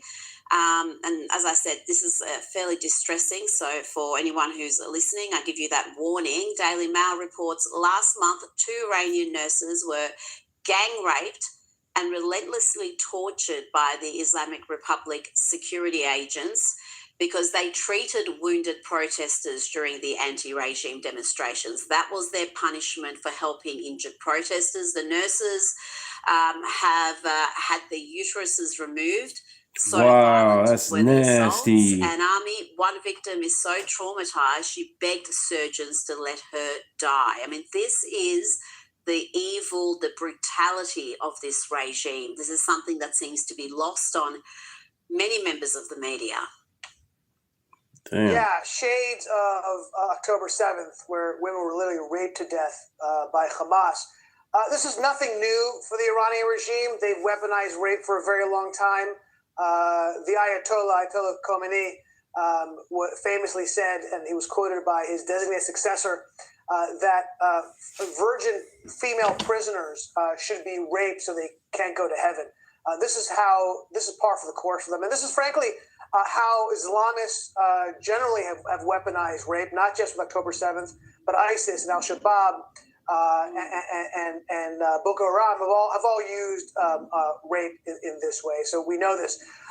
And by the way, it also really kind of underlines the bravery of the Iranian female soccer team to stand up against the regime, and even more bravely went back to Iran to protect their family because their family was under threat and said, I'm going to go back and face whatever they do to me because I don't want my family to be touched.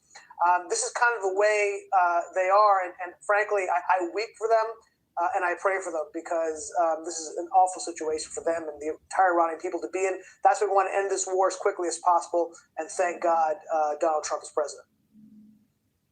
Now, the Iranian regime has also been condemned for publicly hanging 3 young men, Army, including a sporting hero, a 19-year-old wrestler, Salih Mohammadi, who was tortured into confessing to the crime of waging war against God.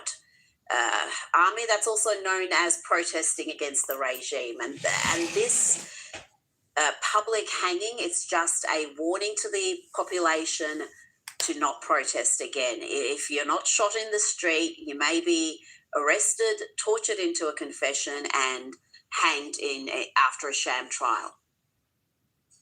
Yeah, no. Again, there is no red line they wouldn't cross in order to stay in power. It's why force was necessary to deal with this regime. They cannot be trusted. When they breathe, they lie. And they have zero regard for their own people. That's the thing that gets me the most about this, was that the media continues to attack Donald Trump and say you're unprovoked war, right? What about the 32,000 Iranians who were murdered on the streets by the regime? Where are the crocodile tears, at least, for them? But there aren't any, right? They need to focus on this. It's just the way the media reacts to things. Now, let's move on to some lighter matters, and we have been having fun all week mocking the ridiculousness of these pampered hard-left activists touring Cuba.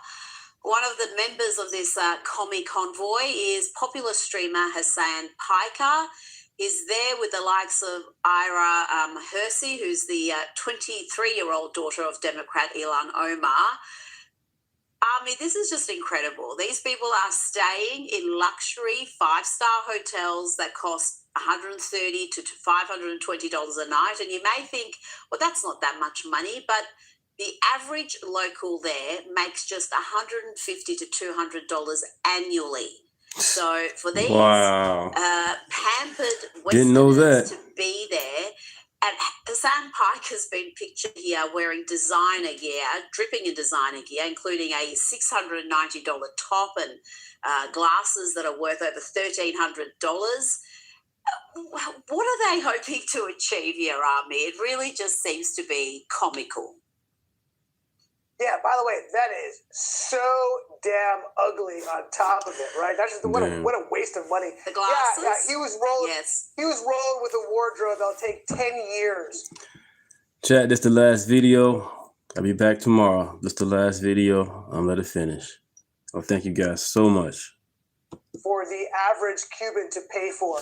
By the way, Hassan Piker, who brought us his greatest hits include that America deserved 9/11 and his open support for Hamas and Hezbollah and other terrorist organizations. That's Hassan Piker, a guy who cosplays the communist, tax capitalism, makes millions of dollars online and on Twitch. That's who Hassan Piker is, and he was partying in Cuba with Code Pink and Kneecap, the anti-Semitic group from Ireland that nobody ever heard of until they attacked Jews and the state of Israel. And of course, there was Ilhan Omar's daughter, who was there.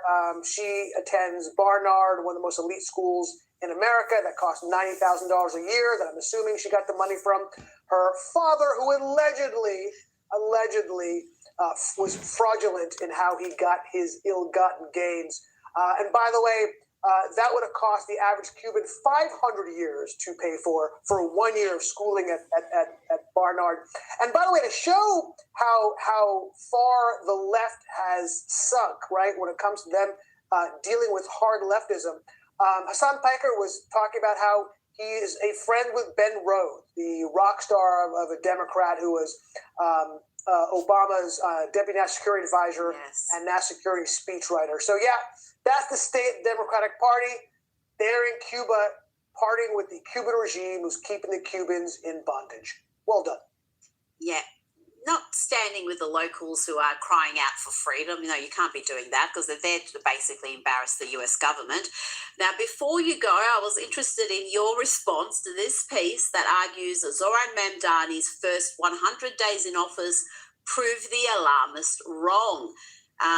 The piece says, 2 months after Mamdani's inauguration, it appears that at least for now, both the alarmists and the fearful on all sides were wrong. Do you agree with that, Army? The author notes that President Trump has been fairly generous in his praise of Mamdani, and that thank you guys. Thank you. Too harsh and too fearful of his rule. Do you think I agree with that, Rita? Do you think I do? Look, other than having dinner with terrorists and sleeping with a woman who supports terrorism, I've said before, it's time to do that great game that we all love. What does ChatGPT say about this? So I asked ChatGPT because I want to know what were his more controversial appointments to get a sense of what he's done in his first 100 days. And this is what ChatGPT told me, right? There are no documented controversial staffing picks that have become public issues. This is what he told me. So I'm going to read you a very quick list of who he's chosen as staff. Razmi Qasim is chief counsel, whose entire law clinic, by the way, is based on supporting terrorists. Sia Weaver, the director and mayor's office to protect tenants, who said home ownership is a tool of white supremacy. Alex Vitale, the public safety advisor who called for banning the police. And Catherine Almonte de Costa, director of appointments. Her job is actually the directing of all the appointments. And she said, money-hungry Jews. So, you guys are wild in the chat. I appreciate you guys so much. We're growing together. We're learning together. Make sure you guys like and subscribe. Hit the all button. I'll be back tomorrow. And also do long form. I make sure I do my long form. I engage more and talk more to you guys when I do my long form. Check those out too as well. Really appreciate you guys. You guys are a blessing.